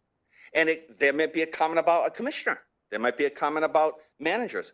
But we promised, the chairman sent a video and an email to all the employees that said, we will not expose, and you will have complete confidence that the MDC is not going to expose anything you say as part of this process. In response to that, and I'm not going to go through the details because we don't have enough time, but in response to that, Commissioner Taylor wrote a very scathing email, letter, I apologize, which basically accuses district council myself and the chairman, and again, my staff, of interfering in the process. I purposely have said at this board, I am not involved. I don't even know, I haven't talked to the consultants except for when we've had them here in this committee meetings or board meetings. But to continue to suggest that my staff is not professional, it cannot be trusted, that they are intervening and trying to manipulate the results of this exercise is inappropriate, to say the least. It's not factual, especially to put it in writing. It's not factual. So this is not the first time we've dealt with this with Commissioner Taylor.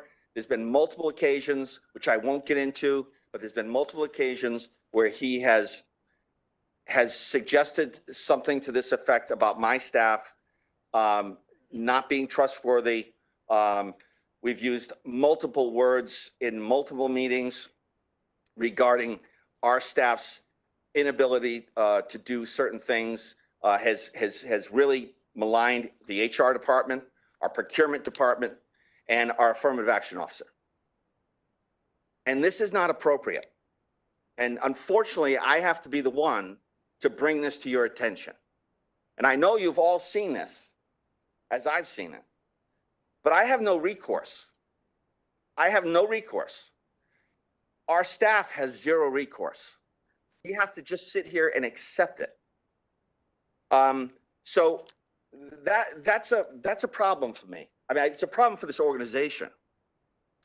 Mr. Taylor has suggested, Commissioner Taylor has suggested that district council, my staff, is maligning his reputation.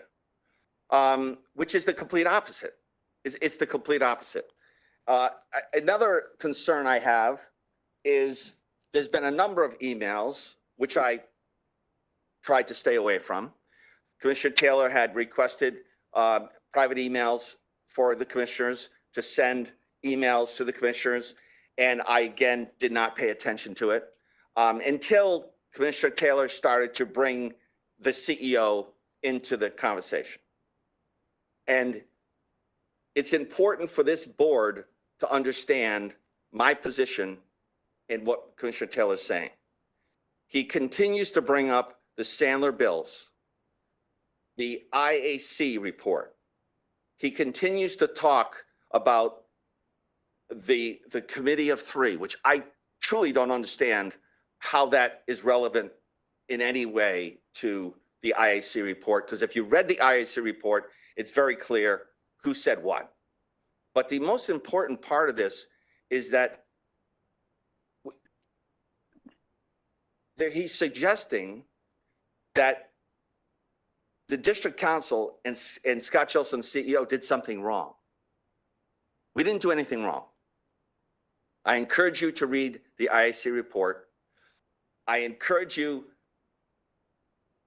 I'm going to say one thing about the committee of three. The committee of three was a discussion point at a PPI meeting that Commissioner Taylor chaired.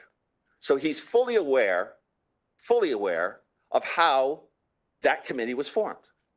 I'm going to leave it there. There's a lot more to talk about, but I won't, out of respect for this organization. But it's got to stop. It's got to stop. We all agreed. I called half of you, and Chris Stone called the other half. And we asked you to let's table the IAC report, and then the board adopted it. And everybody agreed to walk away from this report and move forward, except Commissioner Taylor is continuing to write emails about the CEO and the district council utilizing private emails, not willing to talk about it in this forum, in a public forum, so that the public has a chance to say what they might want to say about this topic. It's not fair to the CEO and to district council for a commissioner, especially the chairman of PPI, to be I have no idea whether it's a issue. I don't care. That's not my relevance here. That's a legal issue. But I am concerned that the chairman of PPI is actually bad-mouthing the CEO privately. To all of you, I represent 29 commissioners and 4 non-member town commissioners. I don't represent one commissioner or 2 commissioners. I represent all of you. And it's not fair for the chairman of PPI to be sending out emails asking and utilizing private emails and circumventing the public forum.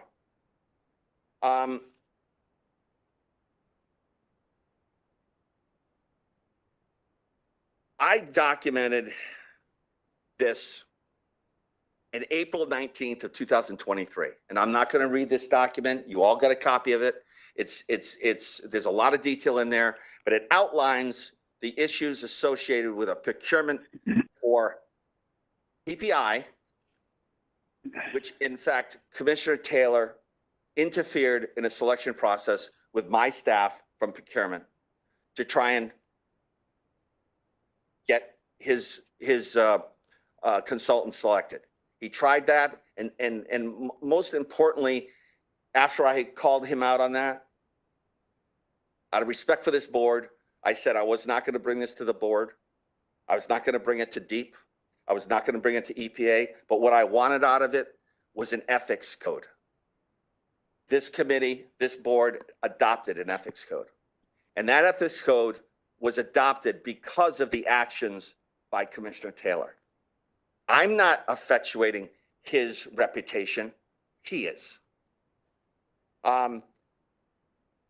Another instance where Commissioner Taylor maligned our staff, and they felt maligned. That's the most important thing. They feel maligned. Is, as I've said before, our staff spent 2,000 man hours, woman hours presenting the management study. Every department came in front of you and talked about what they do. And he said, I'm not going to get into the details, but he said a lot of things that made the HR department cry. Made the procurement department cry back in the incident with the procurement. The chairman of PPI should not be making our MDC employees cry. And nothing's been done about it. And it's just getting worse with these latest letters and emails attacking the district council and myself and my staff. I spent 9 years as your COO and 10 years, this year, 10 years as your CEO. And I thank every one of you for that support. I should be talking tonight about all the great things we're going to be talking about in the next BPW meeting. And unfortunately, we have to talk about this because it's getting worse. It's not getting better. And as I've said before, I spent 19 years trying to build succession planning. We talk about succession planning all the time. I actually have staff worried, when is Scott Jellison retiring? Because when he retires, I'm out of here. I actually have employees behind you applying for the jobs because of their fear of what happens when Scott Jellison retires and Commissioner Taylor may come after me in retribution. This isn't not right. I have no recourse except to publicly hope that the people around this table will hold Commissioner Taylor accountable. That's the only recourse I have. The other recourse is going to be, I'm not going to go to CHRO. I'd rather say what I'm going to say right here in front of all of you.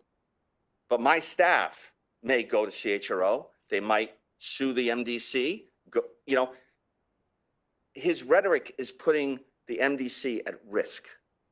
I asked him and begged him to apologize to my staff during and after the events at the management study of HR. He assured me he would. He promised me he would. And then he decided not to. And he doubled down at the next PPI meeting and said, I'm not apologizing to your staff.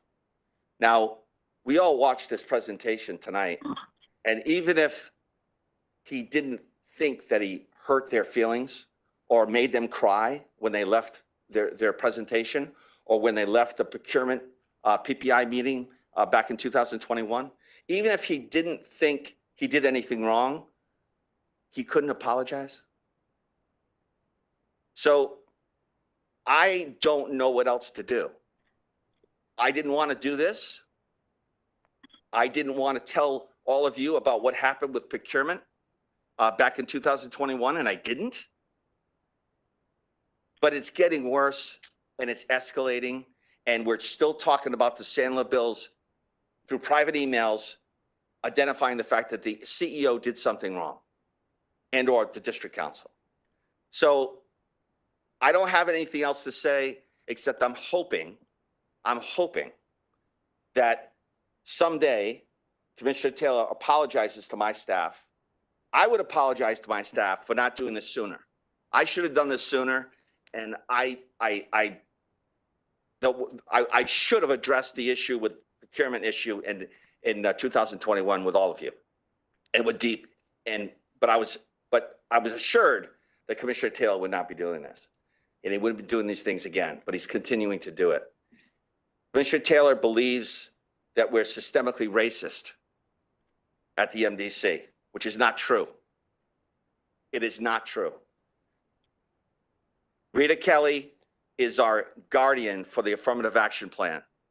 She is not systemically racist. She is not going to allow Scott Jellison to be systemically racist. She's not going to allow Jamie Harlow to be systemically racist. This woman has credibility across the country. So if employees are coming to commissioners, there's two reasons. They're looking for a political solution because they've already been to Rita. They've already been to HR, and there's no there. And they're not happy with their answer. Or, to be fair, they may be afraid to come to those entities. And that's a fair comment, and I'm okay with that. But to bring those half-truths or those things that can't be verified because Commissioner Taylor won't address them with you and with me, then how can we combat that? Everything that Commissioner Taylor might hear from an employee, Rita Kelly cannot tell you the other side of the story because that's would be violating the trust of the employees that come to her.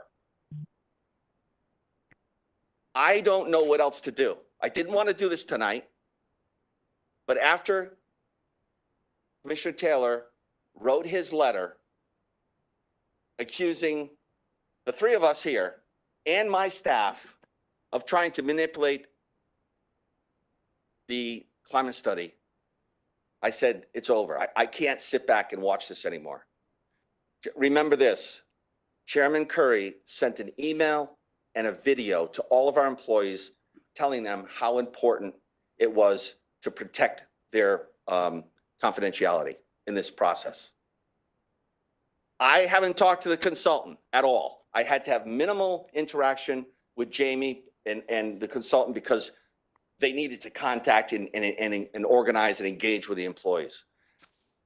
And we achieved 67% participation rate, which is great. The Yukon study only was 37. So if we're trying to hide something and manipulate the results, why would be working with the union leadership, working with the employees, working with the managers, working with the supervisors to make sure that 67% of our employees got the chance to do the study on work time. I have nothing else to say, Mr. Chairman. I apologize to this board. I apologize to this organization for having to bring this up, but it's time this committee holds Commissioner Taylor accountable. I can't do it. District Council can't do it. No one else can do it except you. Thank you. Taylor? Yes.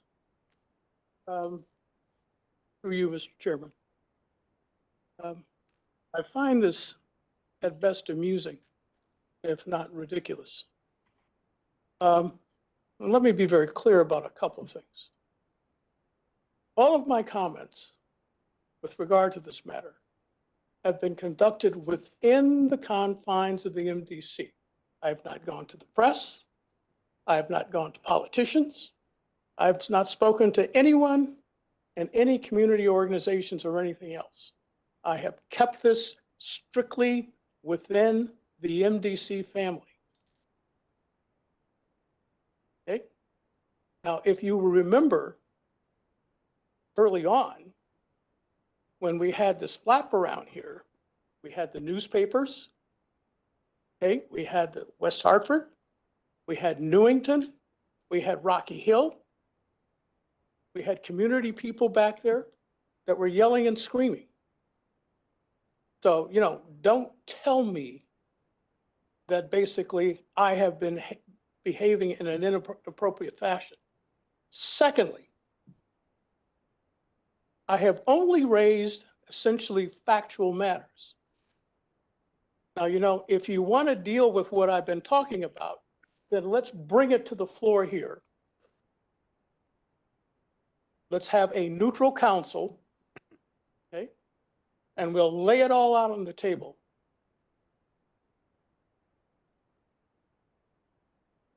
Now, the other thing here, since the CEO is referring to his memo that was used by the IAC essentially as a confirmation of my outrageous and strange behavior. There are factual elements there that need to be disclosed that he did not talk about. Once again, if we want to get all of this stuff settled, then let's bring it here to the floor and let's talk about it and let's deal with it. See, don't tell me that the report of the IAC basically was dispositive of what occurred. And all of this stuff is linked together, okay? The IAC report was tabled basically because there was stuff in there that basically these folks knew that they didn't want to have out. So, you know, my attitude once again, if I'm such a bad guy, then let's hear it all here and let's resolve it. Because I'm perfectly willing to let the chips fall where they may.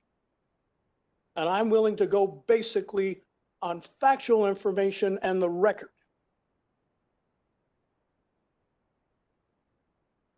Nothing more and nothing less. Now, you know, I'm surprised that staff is fearful. Let me tell you something. You know, you folks sort of sit around here and you think that there's not a lot of background chatter. Well, there's a lot. You know, people are afraid to step forward and to talk about the things that should be discussed. Now, you know, I've had people come to me and I've said basically the following: I am not your avenging angel at the MDC. If you have issues, you have to use the process. Now, if you don't want to use the process, I can't do anything for you. Plain and simple.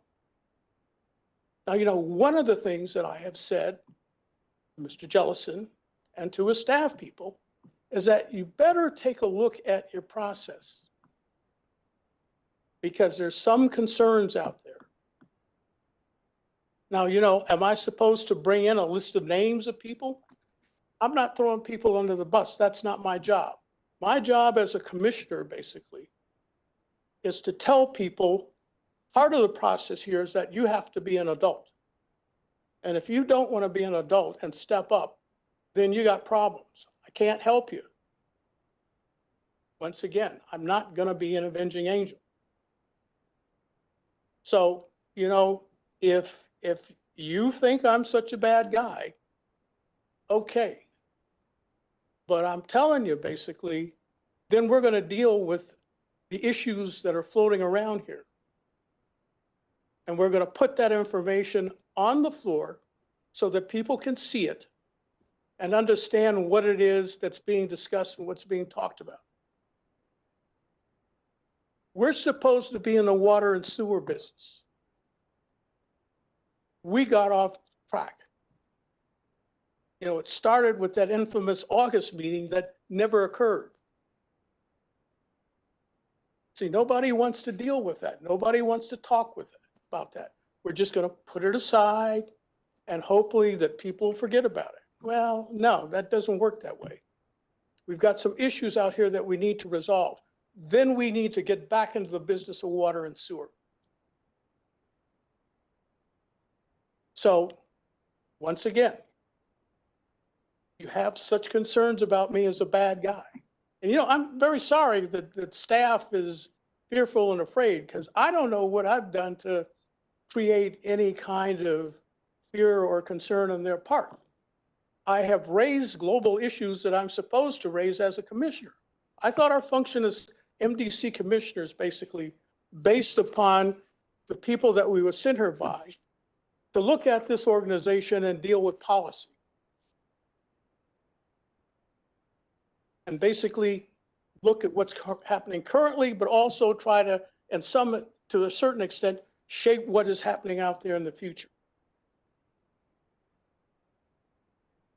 Now, you know, I'm not doing this because basically I got any fish to fry with people or anything like that. I was sent down here for a specific function, and I thought I was performing that function. I've been down here for more than 20 years, and all of a sudden, I'm a guy that's off the rails. So, once again, if you think I'm such a bad guy, then game on.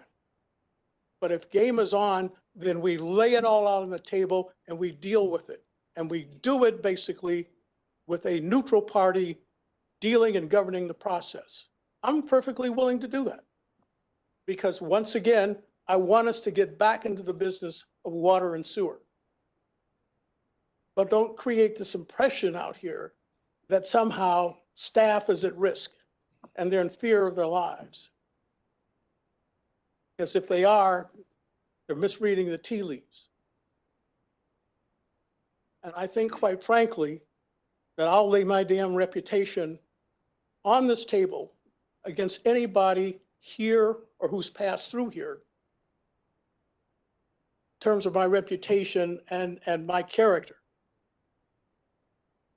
So on that note, Mr. Chairman, thank you very much. Thank you. This is not the time or the place to debate the issue. Scott Jellison was addressing his concerns strictly regarding Commissioner Taylor.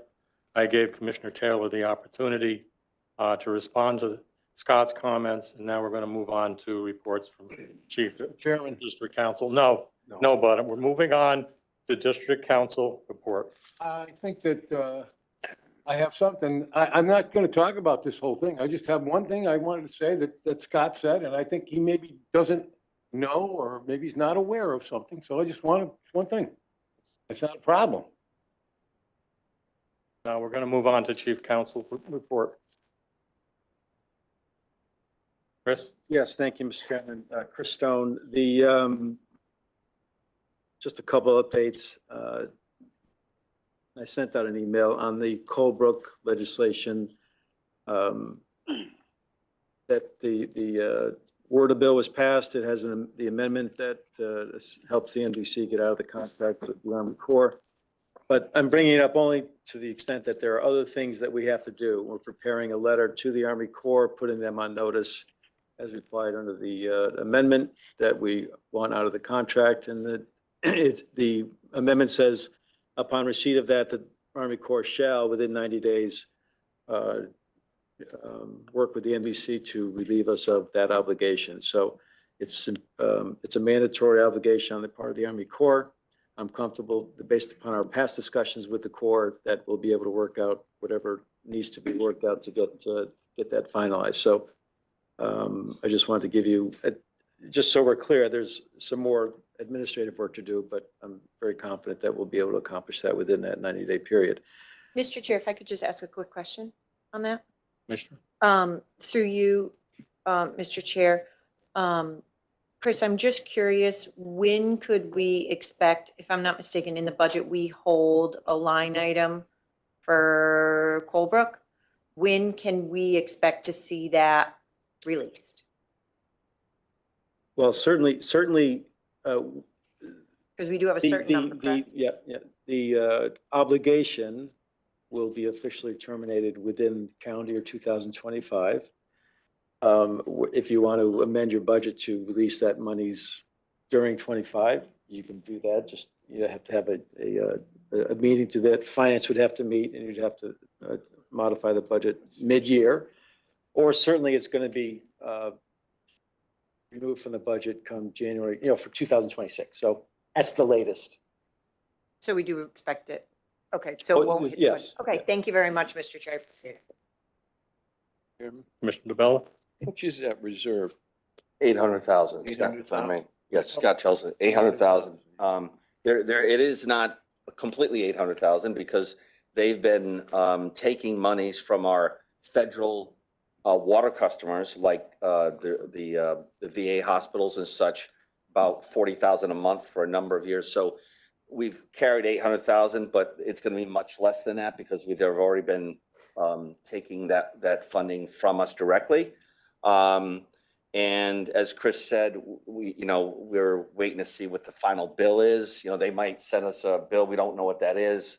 But we've carried it, excuse me, Mr. Chris Stone, we've carried it and funded it as part of our budget, the $800,000, because one of the things that the Army Corps has indicated to us and that they shared with the legislators in Washington is that whatever you do and whenever you do it, there is an ongoing contract in their mind is still in effect. In our mind, it was terminated 3 years ago with a letter from us to them exercising what I consider to be our right to terminate. That all being said, Congress says settle up. That's part of the discussions we're going to have with the Army Corps. Settle up on what's owed, giving full credit for what's been paid or taken. They call it an IRS intercept for some reason, but that's what they call it, and that's what they've been doing. I'm confident that it'll be some number under the 800,000 that we've budgeted and funded, allocated and funded, but not spent. But time will tell. At $400,000, excuse me, at $40,000 a month, you can figure out it's close to $500,000. And at the time that we had started to push back with the Army Corps and demand accountings of what they're spending their money, our money on, and was it in fact related solely to the Colebrook Reservoir or some other enterprise by the Army Corps of Engineers, they went from a payment in the $900,000 range per year from the MDC down to $250,000, $260,000. So I think you'll see some number less than the 800 we've allocated going towards the outstanding balance, and therefore there'd be some reserved for us. The second thing I just want to bring up to date. Excuse me, if you're going to switch off of. Yeah, sure. So I'm just, when we do get to the settlement, so, I understand how they've been taking, it's almost like garnishing our wages. There you go. And they're just taking money before we ever get our hands on it. Well, the only difference between that is they don't need a judgment to garnish. All they do is say, you owe me money, and they take it. So, yeah, so it's like IRS, they just take it. Yeah. Exactly. So when we get to the end, I hope that, and for everybody, not just the Board of Finance, but I'd like to see, when we get to the end, I'd like to know how much we actually have paid them and what sources paid them, whether it was the VA hospital or something else, or directly from us. And then I also like to have some idea of what the cost of the settlement was and all the negotiations and everything that we've done. I know that we've had to, use our lobbyists, our federal lobbyists, and, in order to make this happen. And I'm glad they were there because without them, maybe we wouldn't be here. So, but what would be the total cost of the settlement too? I mean, they kind of put us through this, so we ought to know how much it costs us to do it. So yeah, I can tell you, Chris Stone, I can tell you that we have our lobbyists on retainer. And what they get paid is what they get paid, regardless of what outcomes we have or what the amount of hours they put in, whatever it might be. So I don't know how much of that time, of their retainer, they dedicated to this effort, but that would be really an accounting of their time rather than any additional cost to us.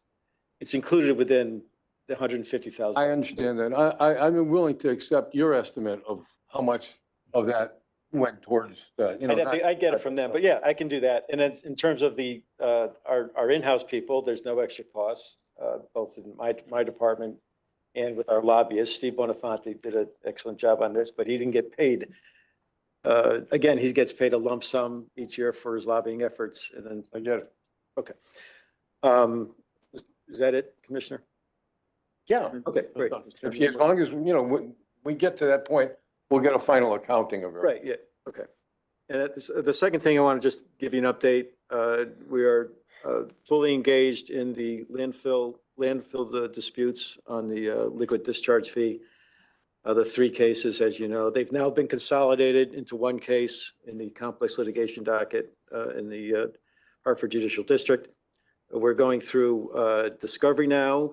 There's a scheduling order. All the written discovery has to be completed by March 1, depositions by May 1, and then ready for trial come the fall. So, and as I said, it's in complex litigation. So we have a judge assigned to us, and that judge oversees each and every step along the process. We just received 8,300 documents from the state, which is, it's amazing. We filed an we had outside counsel file an FOI request 5 or 6 years ago. We still haven't received anything. And now it's in litigation. All of a sudden they found 8,300 documents relating to the issue. But that being said, we're going through those documents. There's a computer program that you can call out, documents that are related directly to these cases rather than just tangentially. So we're going to go through that process, and that's the status of that. Then lastly, there was a newspaper article a week ago about a claim that was brought against the MDC by Sharon Lewis for a backup on Rutland Street. And it goes back a ways, and it goes back to 2022-23 when this board was first apprised of that issue. We then get a letter from the lawyer in late January of 2022 saying, please do not contact my client anymore. And so we stood down, and nothing's happened since then, really. She got some money from DEEP for clean out expenses. DEEP sent us a bill asking us to reimburse them for those clean out expenses. We said, it's not our fault. We're not paying for those cleanup. We're not going to reimburse you, DEEP. And that was a year and 9 months ago. And we've heard nothing on that, except now the statute of limitations was running. I believe the statute ran on December 4th, 2024. So they had to act, and they filed their suit in December. And that's what made the paper. But anyway, we're going to do a write-up for all of you as to the background. The bottom line is there was no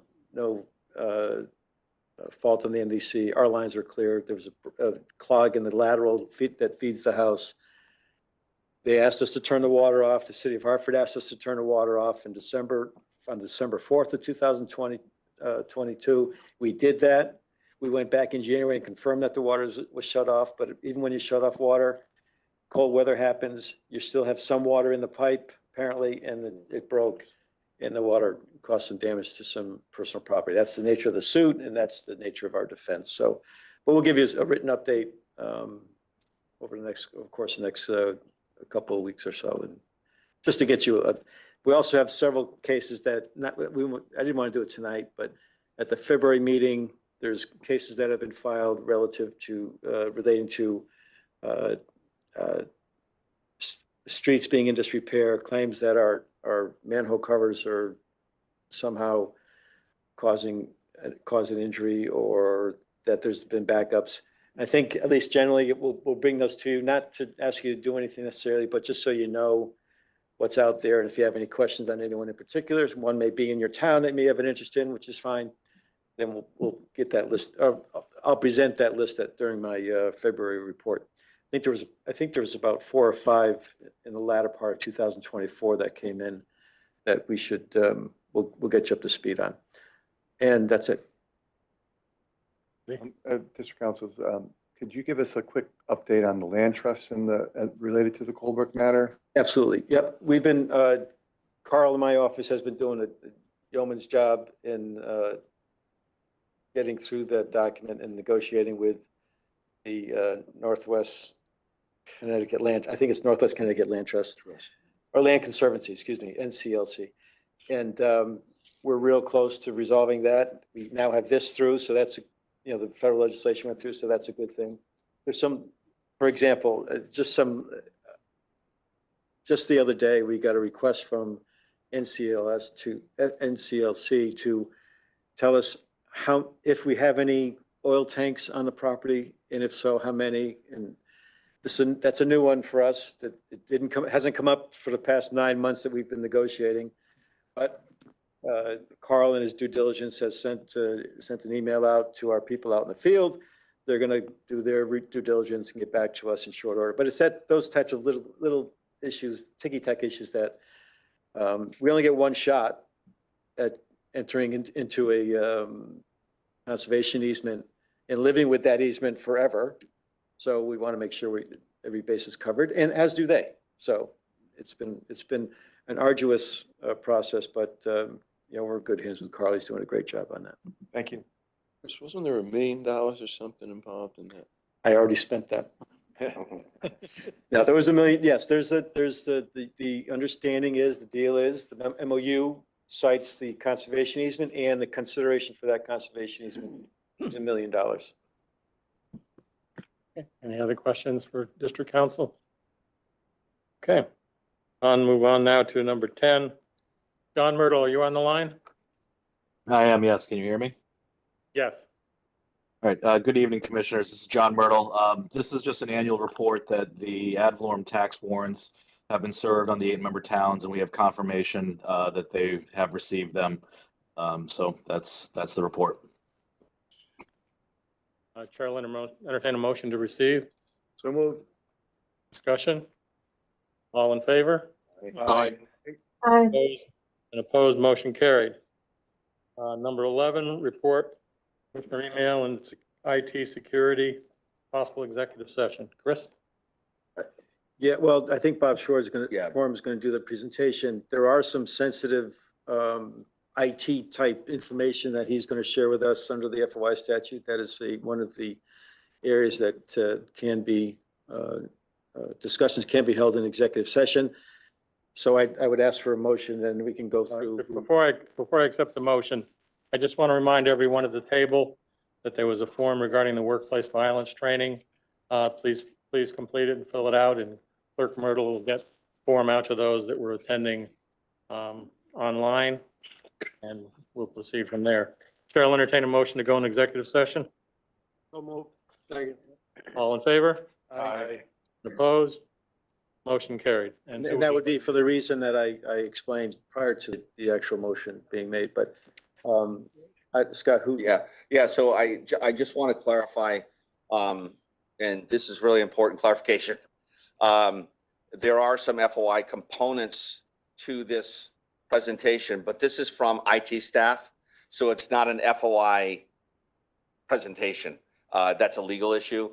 Staff is simply going to explain how private emails may put the MDC's IT system at risk for cybersecurity, and then how it makes it impossible or difficult for them to comply with FOI requests from legal or from John Myrtle as district clerk.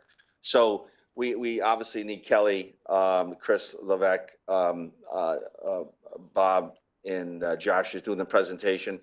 I know this, like Tom, you can head out of here because I don't think you have anything on the agenda. I know Chris, you do, and Jason, you do. Rita, you can leave, go home. It's gonna be a long night. And Susan, I think we need Susan for the discussions on the claim, so if Susan could stay, I'd appreciate it. And Jamie, obviously, and who else? What's that? Susan can leave. Yeah, Susan, For you, now. yeah, Susan, you can leave for now, I'm sorry. And Dave Ruddy, you can leave. Thank you, Dave. Dave, I think you can head home too. Oh, yeah, yeah. There's the independent counsel. Oh, okay. No. No. I don't think so. Hold on. Yeah, hey, John, Yes. the independent counsel's here. Good evening. Does the statute allow her to stay in executive session? No. Okay, sorry. Sorry. But don't leave, there's more. Yes, I understand. Thank you. Thanks. You can use that middle conference room if you'd like, out in the hallway there, or you can go back here and, you can use it, this is, Yeah, yeah. If you have to make a call out, just dial 9 first. Okay. yeah, thank All you. right. I've got to make an inquiry as to which commissioners are on the phone. I have so far Commissioners Patel, Stuber, Desai, Gentile, Avedisian, Magnin, and Gardeau. Are there any other commissioners on the phone? Okay, and so, Julie, you're going to pull them into a separate one? Okay.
Seth, if I might, Mr. Chairman, just that there was a motion made, seconded, and unanimously approved to come out of executive session. They've done that. And now, in terms of a motion relative to that agenda item, Yeah. Chair will entertain a motion to direct IT to eliminate the auto sharing within. I'm asking that someone make a motion to direct IT within 30 days from today to remove the auto forwardings. I will move. It's an important suggestion that on your discussion, come back with the motion 30 days from now and let's see what IT does the next 30 days. I still have a lot of questions. I call for a motion. I think it's an extremely important thing and I call for a motion for IT to work with individual commissioners and pull the function off as soon as possible while they're working with individual commissioners Motion is within 30 days is what I'm recommending. within 30 days. I'd like to amend the motion to 60 days. 60 days, 30 days is going to go by so fast. It's a busy time of year. It's crazy. 60 days not going to hurt anybody. It's an important issue. 30 days. All right, Let's let's make 6 years. no back and forth debate. Please go through the chair. The motion has been made. Was there a second to the main motion? Second. All right, an amendment to the main motion was made to go from 30 days to 60 days. Is there a second to the amendment? Second. Okay, we'll vote first on the, any discussion of the amendment? okay, is there any discussion? All right, we'll vote first on the amendment to 60 days. All in favor? Aye. And opposed? Opposed. Opposed? Wow, I can't count. Let's do raise of hands. All those in favor of 60 days?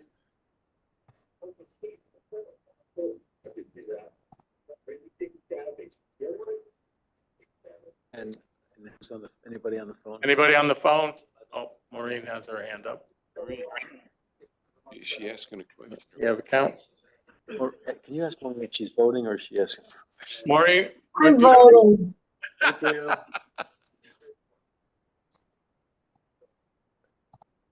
Okay. I think you need to take a roll. This is Commissioner Gardo. You need to take a roll call for the people on the phone. Well, I think vote it's no. clear we have we have enough that the amendment passes. So now we have a motion on the floor as amended to direct IT to remove within 60 days. All in favor? Aye. Aye. Aye. Opposed? Motion carries. 60 days tomorrow. Okay. With that, Chair will entertain a motion to recess to allow Bureau of Public Works to come to order. Moved. We should reinforce the issue that the commissioner should stay to listen to. All right, all in favor? Aye. Opposed? Aye. Motion carries. Your seats. We are in recess and Bureau of Public Works, it's all yours, Al. We'll call the special meeting of the Bureau of Public Works, January 13th. I can't tell you what time it is, but we're in the recess of the district board. I'm sorry, you said 7:55. 7:55.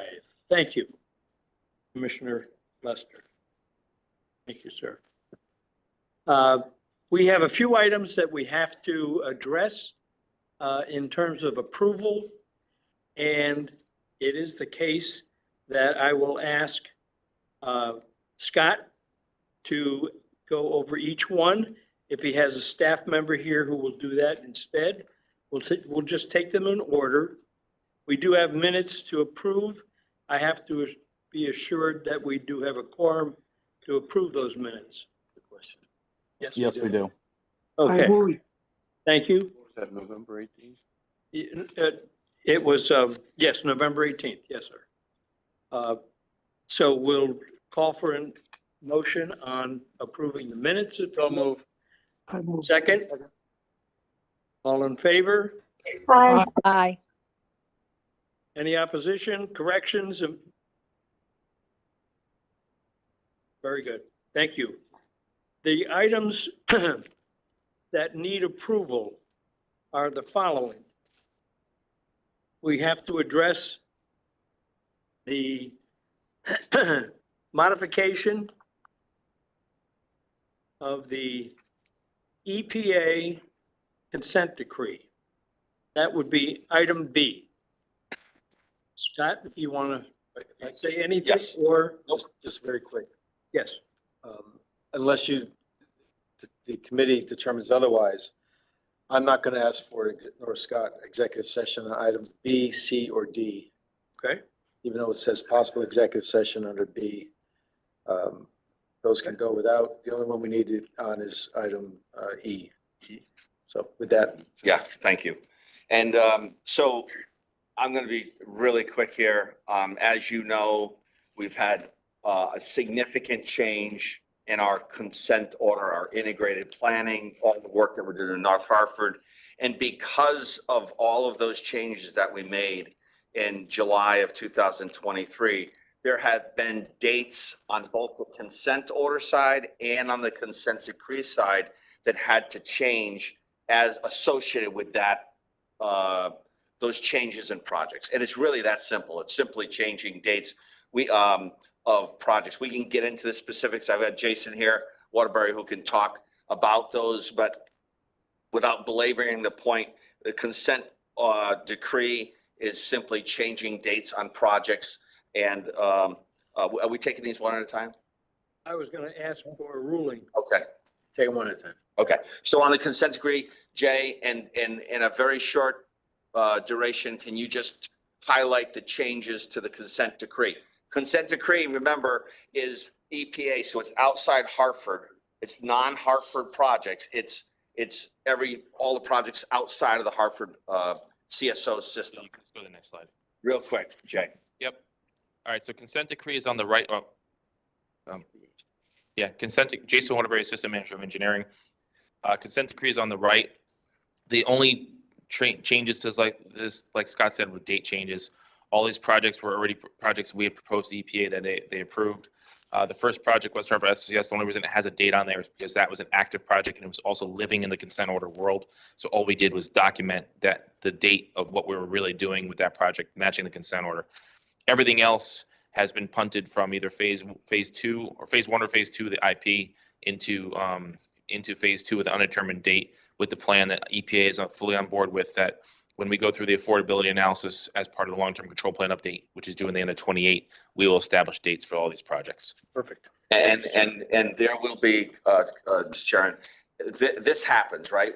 Over the course of the next 20 years, these dates will slowly change because of things that occur. But we've done this consistently in changing dates to be practical as it relates. Right, exactly. Yeah, so just. That's a question. Yes, sir. Commissioner Salemi. Thank you.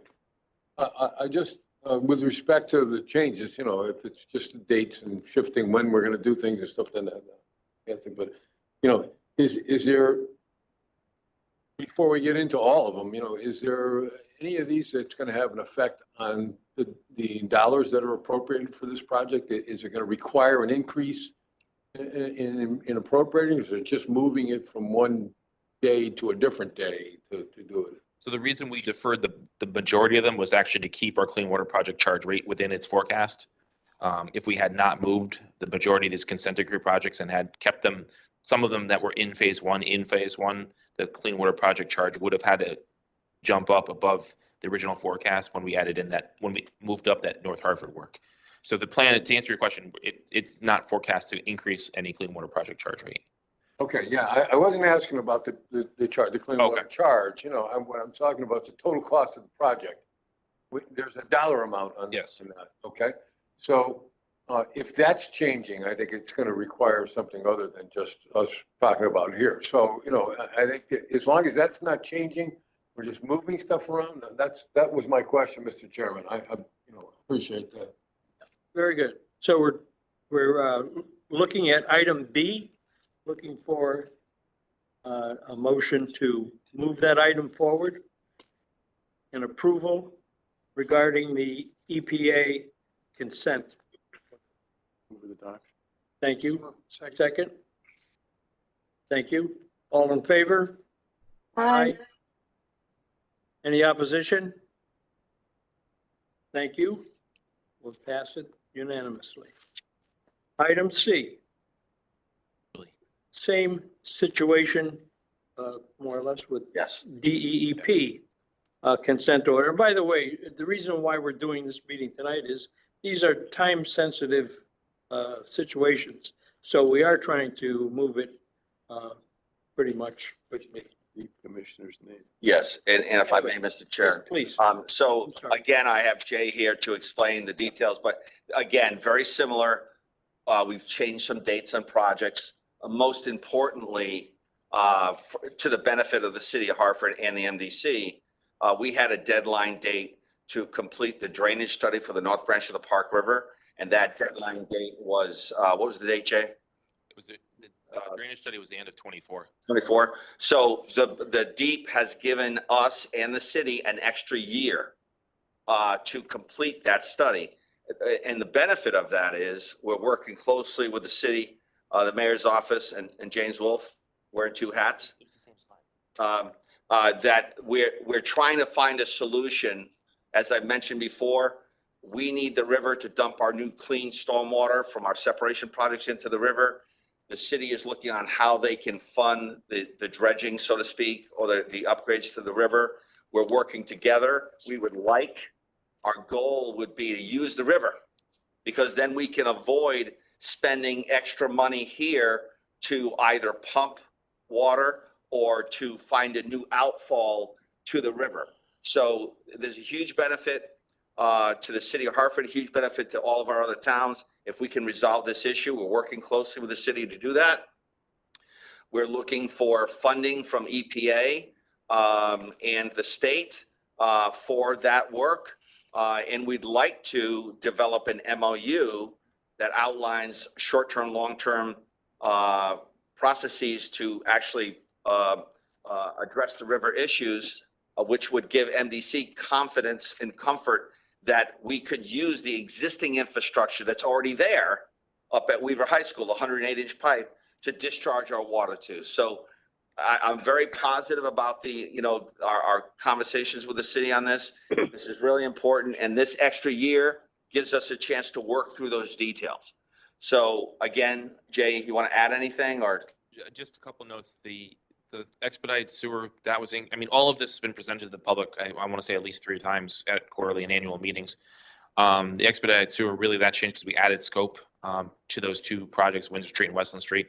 And then the next project in there, that 18-inch brick, that was basically a project that got split into 2, where half of it is going to be well in advance of the deadline, and the other half we needed to collect more data on. And really, DEEP had no objections to any of this. They did in their letter point out to us that, positively pointed out to us that we've increased the private property work with the North Hartford work from original plan of 160 properties to now 258 properties within those expedited sewer projects. So they saw that as a positive. We've already done 94 properties out of the original forecast, which is almost at 60%, a year ahead of schedule.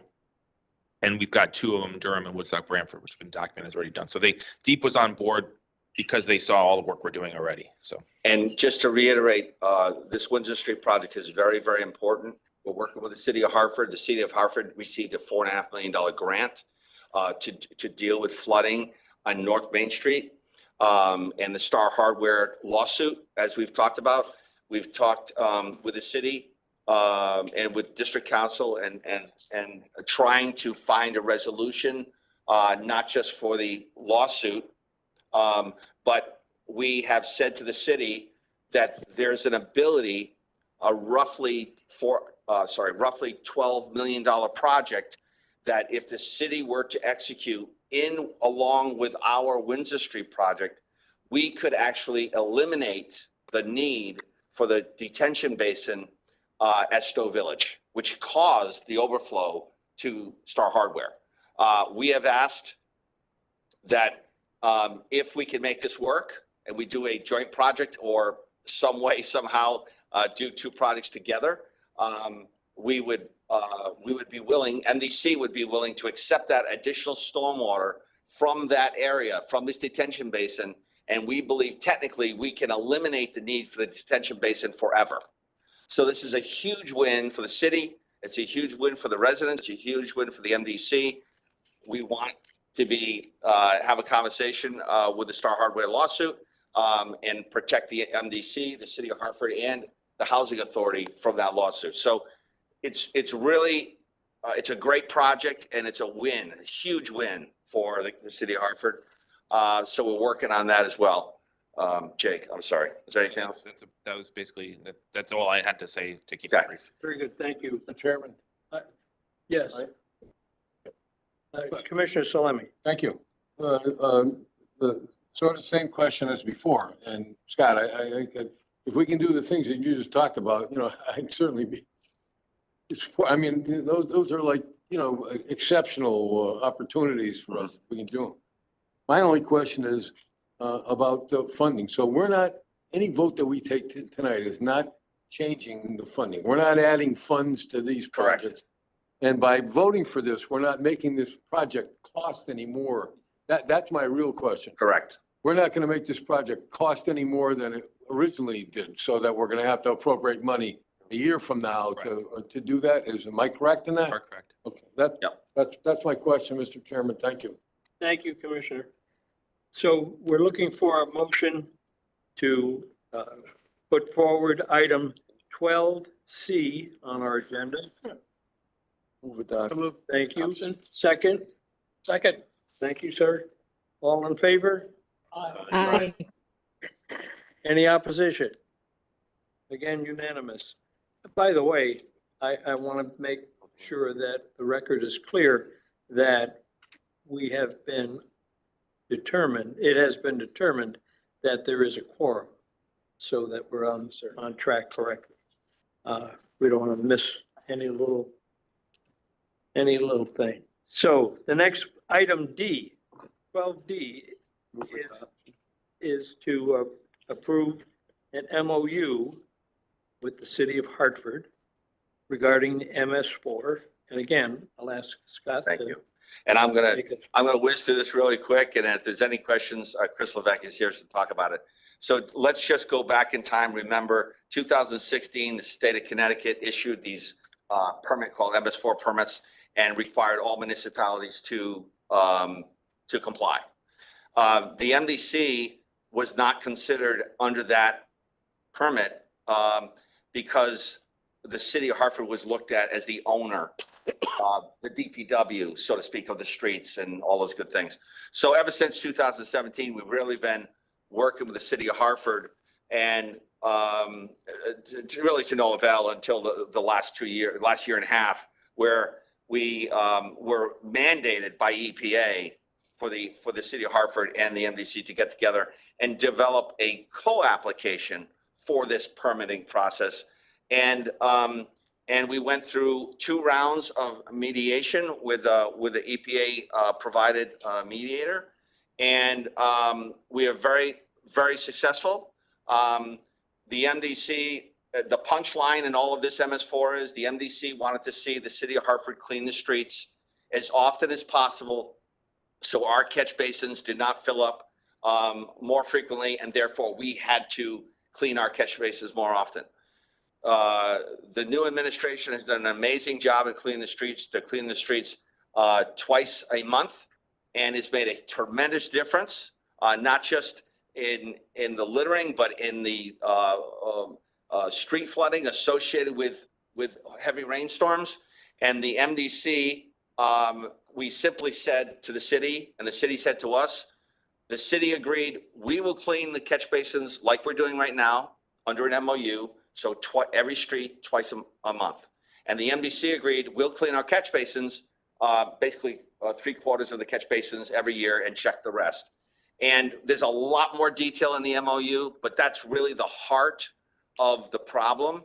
And I am very happy. Our staff is very happy. I think the city is very happy with that resolution. There's a lot of detail that goes into the reporting, all kinds of details. But I'm happy to go through that if anybody has any questions. but that is truly the heart of the MS4 permitting. You got to clean the streets. To what level do you clean the streets? And then how often do you clean the catch basins? And we've resolved that issue. And I would call on Commissioner Wolf to make sure you would agree with that. Yes. Okay, so it's a tremendous benefit. It's a tremendous benefit to the city of Hartford residents for us for this resolution. We do have, EPA has asked us over the last weekend they want to do a signing of this MOU. It's historic. They have told us this is the first co-applicant MS4 permit in the country. No one else has done this before. And that's from EPA's words, not from ours. So they are very excited about this. They want to take and be involved in taking credit for this. So we are going to have a we are going to have a contract signing, MOU signing at 11:45 at Barber Street Outreach Office 179. No, no, we're going to have it there. But we've jumped through hoops.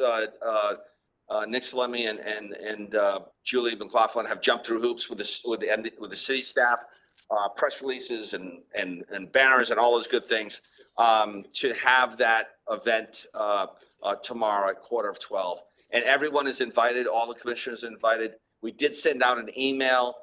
Nick and Julie sent out an email late today to everybody, including all the stakeholders that were invited at the ribbon cutting. I know it's short notice, but we will be there. I think Chairman and Chairman of BPW is going to be coming. I think Bill's coming, Vice Chair. Anybody else would like to come? Only if you approve it tonight. Are we gonna have a parking problem?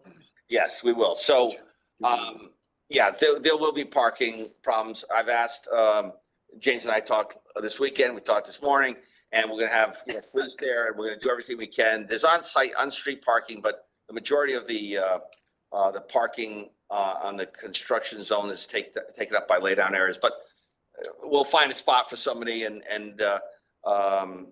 we, it's a small office, so we're gonna most likely do the signing in the office, and then there's a podium. The city's providing a podium where people can speak on behalf of the city, the MDC, EPA, and DEEP. So everybody's been invited, and everyone's welcome. So 179 Barber? yes. What's the date? Tomorrow at 11:45. We have a fiscal note on this thing. Is it, we're gonna get all the money to do all these? What do you mean? No. Is there a fiscal consideration to us doing the catch basin? Oh, I'm sorry. Yes. Yeah, so there is. There's an expense to the city, there's an expense to the MDC, but the benefit is, as we've said, MDC has said forever, the MS4 permit is really a proactive permit. The goal is to not allow garbage, debris, oils, and contaminants to get to the catch basin. And so by the city cleaning the streets twice a month, as they're doing now, we're going to spend less time cleaning catch basins. So we've talked a lot about the expense of cleaning the catch basins, but this solution the end result will be MDC will not have to clean the catch basins as often as we're doing now. And so we save money. And not only do we save money, more importantly, and I've used this before, August 19th of 2021, we had a major flood, 3 feet of water on Albany Avenue. And July 5th of 2023, we didn't. And we had a 250-year storm in August of 21, and we had a 150-year storm in July of 23. And they're not much different. We would not recognize the difference. You're talking about a couple of inches. You're talking about 7 inches of rain in a 4 to 5 hour period versus 5 inches of rain in the same period. So there was not the flooding on Albany Avenue that occurred in August. And that's because the streets were clean. So it's going to save MDC money, time, and energy. We don't have to spend time going taking pictures around the city anymore. Mr. Chair. Yes, ma'am. Yes. Commissioner Van Dyke. Commissioner Van Dyke, I just want to know with this is we had some prior obligations that we were billing the city for cleaning of the catch basins prior to. Is that within this agreement? Is that wiped out? Are we looking at having that? Is that accounts receivable still on our books? And will there be any cost to the city for cleaning catch basins if we have to clean them twice a year? I know that was a big stickler at the end of the time, and I just want to know where that stands. And then I have one more question. Okay, so the issue about pick a number, $600,000 was not part of this agreement. The issue about moving forward with cleaning the catch basins, the MOU gives the ability. It doesn't mandate MDC, but it does give us the ability to clean catch basins that are owned by the city. Now, I would tell you that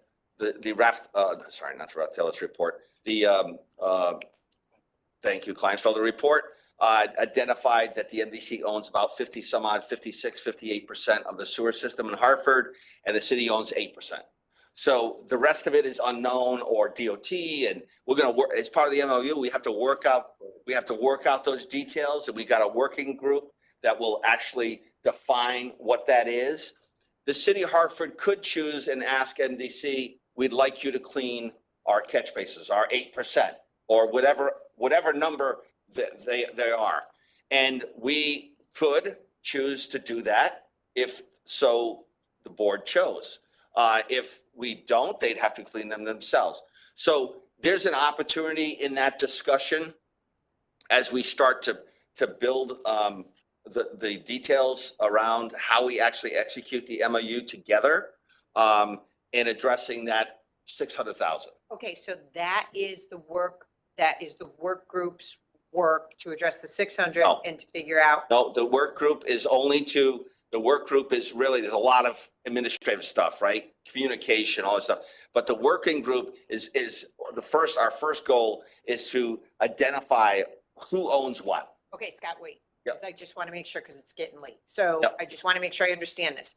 Is the $600,000 tomorrow, after we vote on this, is it going to be on our books? Yes. For receivables? Yes. And you, as the administration of MDC, will be working with the city to figure out how we resolve that so we're no longer carrying it or it's paid? I'll be working with this board to determine that. That's, okay, I'm going to let that go for now and I'll just contact you later about it because to me, that's not a real answer. And I have one last question, Mr. Chair, that I just want to make sure of. Since we are going to be having a lot of people and potentially press tomorrow, has somebody in our community relations reached out to Norris's Barbershop, which is on Barber Street, which is the building that we're in, just to make sure he is aware that this is happening, because that is a small area and he is a small business. And I want to make sure somebody's touching base with him. It's Yes. Marcus. I don't know if Nick Can we is just here. make sure that happens Yes, tomorrow morning? yes. He's invited. Absolutely. An We invitation. sent, We don't want 1,000 cars No. showing up and then he doesn't know what's going on. we sent an email out to everybody, which includes Mr. Norris, that we're having this event tomorrow. So yes, I will verify. Tomorrow, Yes, I absolutely. Appreciate that. Absolutely. Thank you. And all those agreements have, Commissioner DeBella? all the agreements have to be mutually agreeable. Correct. So, Mr. We need- Chair. Both parties. Mr. Chairman? yes, sir. Thank you. Commissioner Salemi here. So it's a technical question, and I'm sorry I've got to back up into that. But I did go through, all the attachments that came with these issues. It was literally hundreds of pages of stuff. So, and I don't know why, but I made a note to myself to ask about what I saw in there that had something to do with the elimination of the combined sewer overflows at Albany Avenue, Folly Brook, and Weathersfield Cove. Is that in the consent decree, or is that in this part? That in the MS4 thing? I'm just not. Maybe I picked the wrong spot.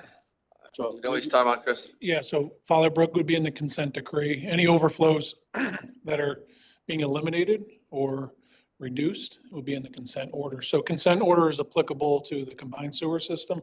The consent decree is applicable to the sanitary sewer. Right. Yeah, but I guess, how does it relate to MS4? Oh, Well, that's what I'm saying. I'm not sure, I'm Okay. not sure Yeah, that. no, it doesn't. No, it has. so it's a good question. There's always a lot of misunderstandings around MS4, but MS4 is truly separated storm system. The combined sewer system is treated differently, so those outfalls are permitted differently than MS4 general permit. So MS4 general permit is 100% separated storm outfalls. It has nothing to do with CSOs. Correct. Okay. 100%.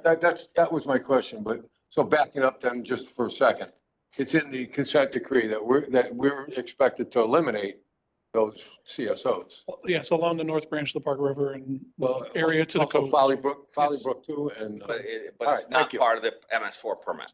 Yeah, I said I might have had that confused. Yeah, that's okay. And I apologize. It's okay. Thank you. We need, we don't have a motion yet? Yes, right now. I'll wait for the motion. Okay. We need a motion to move forward the approval of an MOU having to do with the MS4. So move. Thank you. Second? Second. Somewhere. All right. I'm sorry, sir. Ask a question. Absolutely. You're the chair. Call them out of order. Actually, everyone else is out. I just want to point out that, first, I'm extremely pleased with the new and improved working relationship that the city of Hartford and MDC have. It makes everyone's life so much easier, but Scott didn't mention how the negotiations proceeded, and that everyone at the table, and especially MDC and the city of Hartford, they went in, when did this start? March of last, March, and then just recently before Thanksgiving. So March of 24, right? We started in March of 24, and then we had a 2-day, 3-day sessions in March, and then we had another follow-up just before Thanksgiving. My point is that everyone went to the table to negotiate in good faith. And during all that time, nothing changed. In the end, I think the final work product benefits everyone. No one got exactly what they wanted, but in the end, it's a good deal for all parties involved. So I just wanted to point that out. We have a motion on the table. Looking for a second. I believe we had a second. With that, we'll take a vote. All in favor? Aye. Aye. Any opposition? Hearing none, passes unanimously. Item number 12E. 12E is a potential settlement. So you know what that means, Chris? Yeah, this is executive session, definitely. So you can entertain a motion to go into executive session. Absolutely. I can't make it. Oh, I moved. Yeah. There you go. Thank you. Second. And then the, Bob, you can head out. Thank you. Thank you. Jay, you can head out. Yep. This is Chris and Kelly, you're welcome to head out if you'd like. Not on the district meeting. Should it not be? If you're not on the committee, you have to leave too, right? Yeah, correct. Yeah. I know. number D, 14D. Making commissioners not on the committee leave? No. Sir, if I could, you do not have to leave unless it's. Sorry, it is. I got you. So he's free to stay or leave. He was misunderstood you. You got the people you all set with the Yes. people? Oh, sure. I have no problem with it. Chairman Hoffman, Yes, sir. all set with the people that are staying, Chris Levesque, Susan Negrelli, Kelly Shane. Kelly Shane, myself, and Mr. Jellison. Okay. And then I still have John and the other commissioners that have. Do you need me to read the list off again or no?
Can do that.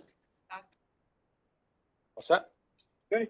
And Move to come out of executive session. Rams winning? Second. Rams winning. Okay. All in favor? No. All in favor is unanimous. Aye. Aye. Aye. Aye. Thank you. Aye, aye, aye. Back into the Aye, aye, aye. rest of Public Works special meeting. Well, we voted to come out of executive session. We did. Vote on that, on that item. We're gonna vote on the item. Because now we're in session. Now we're in regular session. Move adoption. Second. Move adoption of 12E. Okay, thank you. And a second, please. Second. All in favor of 12E approval? Can we have? Yes. Can we have a discussion? on that? What? What's there? Just a question, but I'm sorry, yes. Your opportunity, okay. So I just a quick question. I mean, is there an expectation or a reason that we need to do this like now? I mean, I just want, is there like a deadline on this or something like that? Or I know we're trying to get it done as fast as we can, but There's no, no court imposed deadline. We do have a hearing on a motion for summary judgment scheduled for February 2025. There's preparation and expense associated with that in advance of that court hearing. We have ongoing discovery that's got to take place. We have more depositions to be had as part of discovery. So there's court-related things that, while they put pressure on your wallet, right? There's just more expenses to incur. And in fairness to, as part of the mediation, one of the ways we were able to do this is that we were able to act expeditiously. It didn't have a deadline. I don't want to mislead anybody. It didn't have, we don't have a deadline. We have to do this by today.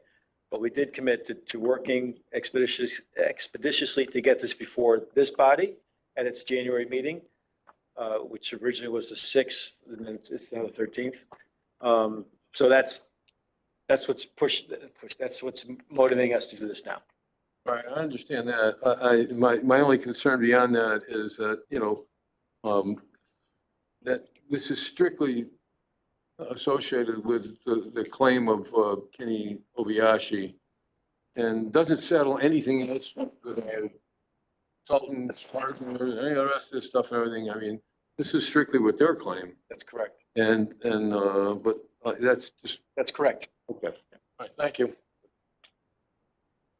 Commissioner DeBella. Wouldn't it also concern negotiation with DEEP relative to change order? Well, once, if this were approved tonight, the change order is being finalized. It's probably going to be final this week, I would think, right? That draft. That creates. By the way, it's 6 change orders altogether, correct? Yes, 7. Seven change orders go to DEEP for their review. There's going to be a back and forth with DEEP about, that issue. They're well aware that's coming. They're prepared to do their analysis in relatively short order. Most importantly, Kenny Obayashi knows that they have to wait, that DEEP's got to weigh in on this thing. And so hopefully within 60 days from today, it'll be completed. But it's up to DEEP. Right. DEEP won't do anything until we submit the change order to them. And I wasn't going to submit the change order to them until or unless you approve it. So Feds won't. Yeah, they won't. All set, Commissioner Salemi? All set? Yeah. Yeah, I'm sorry, Commissioner Taylor. Just very quickly. Is there any interest accrual on this? Or is this basically we approve the 51 million and basically the clock does not tick on this in terms of whether or not we have to cough up any interest? There's no clock ticking on the interest on the 51. I will suggest that if there was an unreasonable delay, like to September to make the payment, I'd say you might get a claim, but no, there's no, good question, but there's no. Thank you, Attorney Stone. At this point, I believe we're ready to vote out this approval.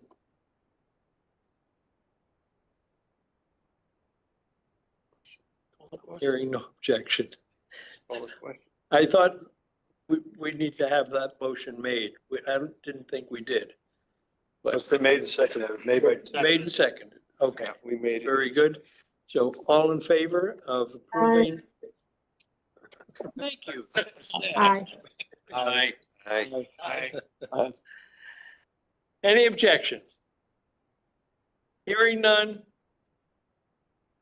We're looking for the magic motion. Move to adjourn. Done.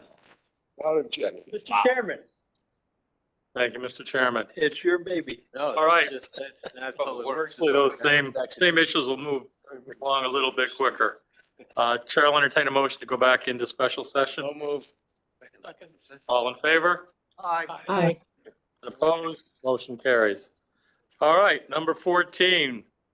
I'll wait for Chairman Hoffman to take his seat. One motion to approve all 4 items? Well, I can appreciate that for moving along quickly. I think these really, just by the importance, need to be taken separately. But there should be no additional discussion since everybody at the table has already had that discussion.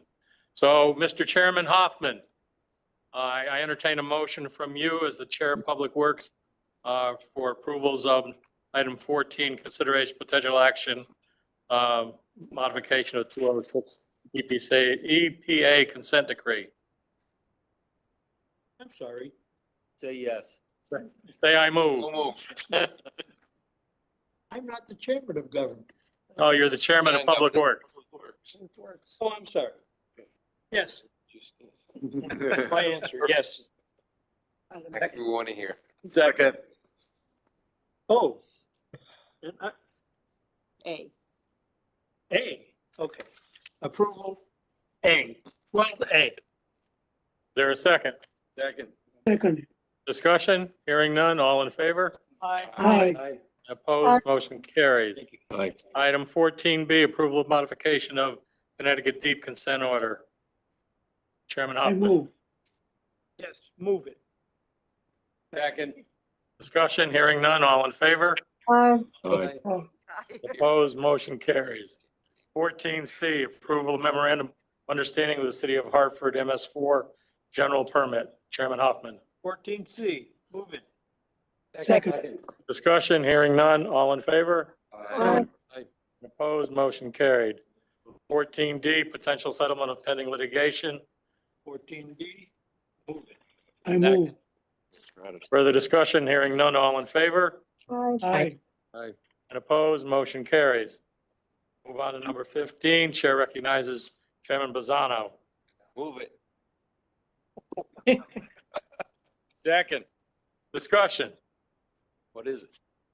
The lobbyist, we hired the lobbyist. Lobbyists, yeah. Legislative consent. Anything done or no? No discussion? No. All in favor? Aye. Aye. And opposed?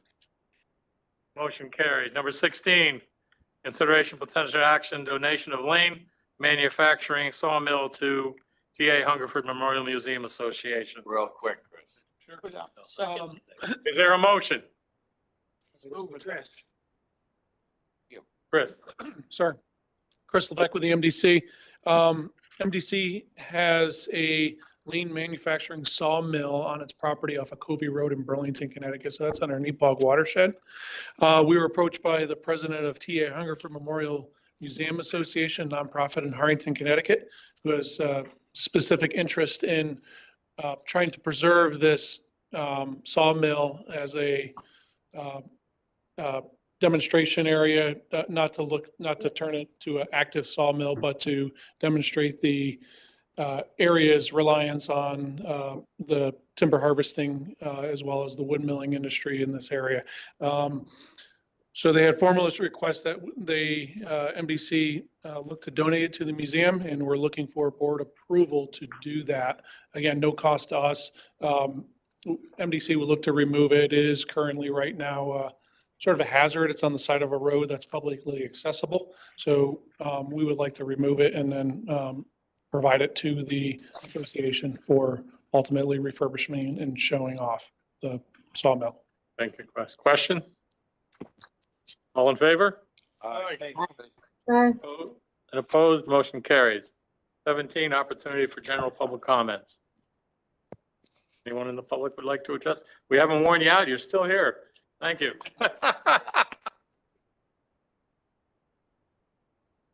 Commissioner request for consideration of future agenda items. Chairman Curry, if I could, just one quick, and I know it's tired.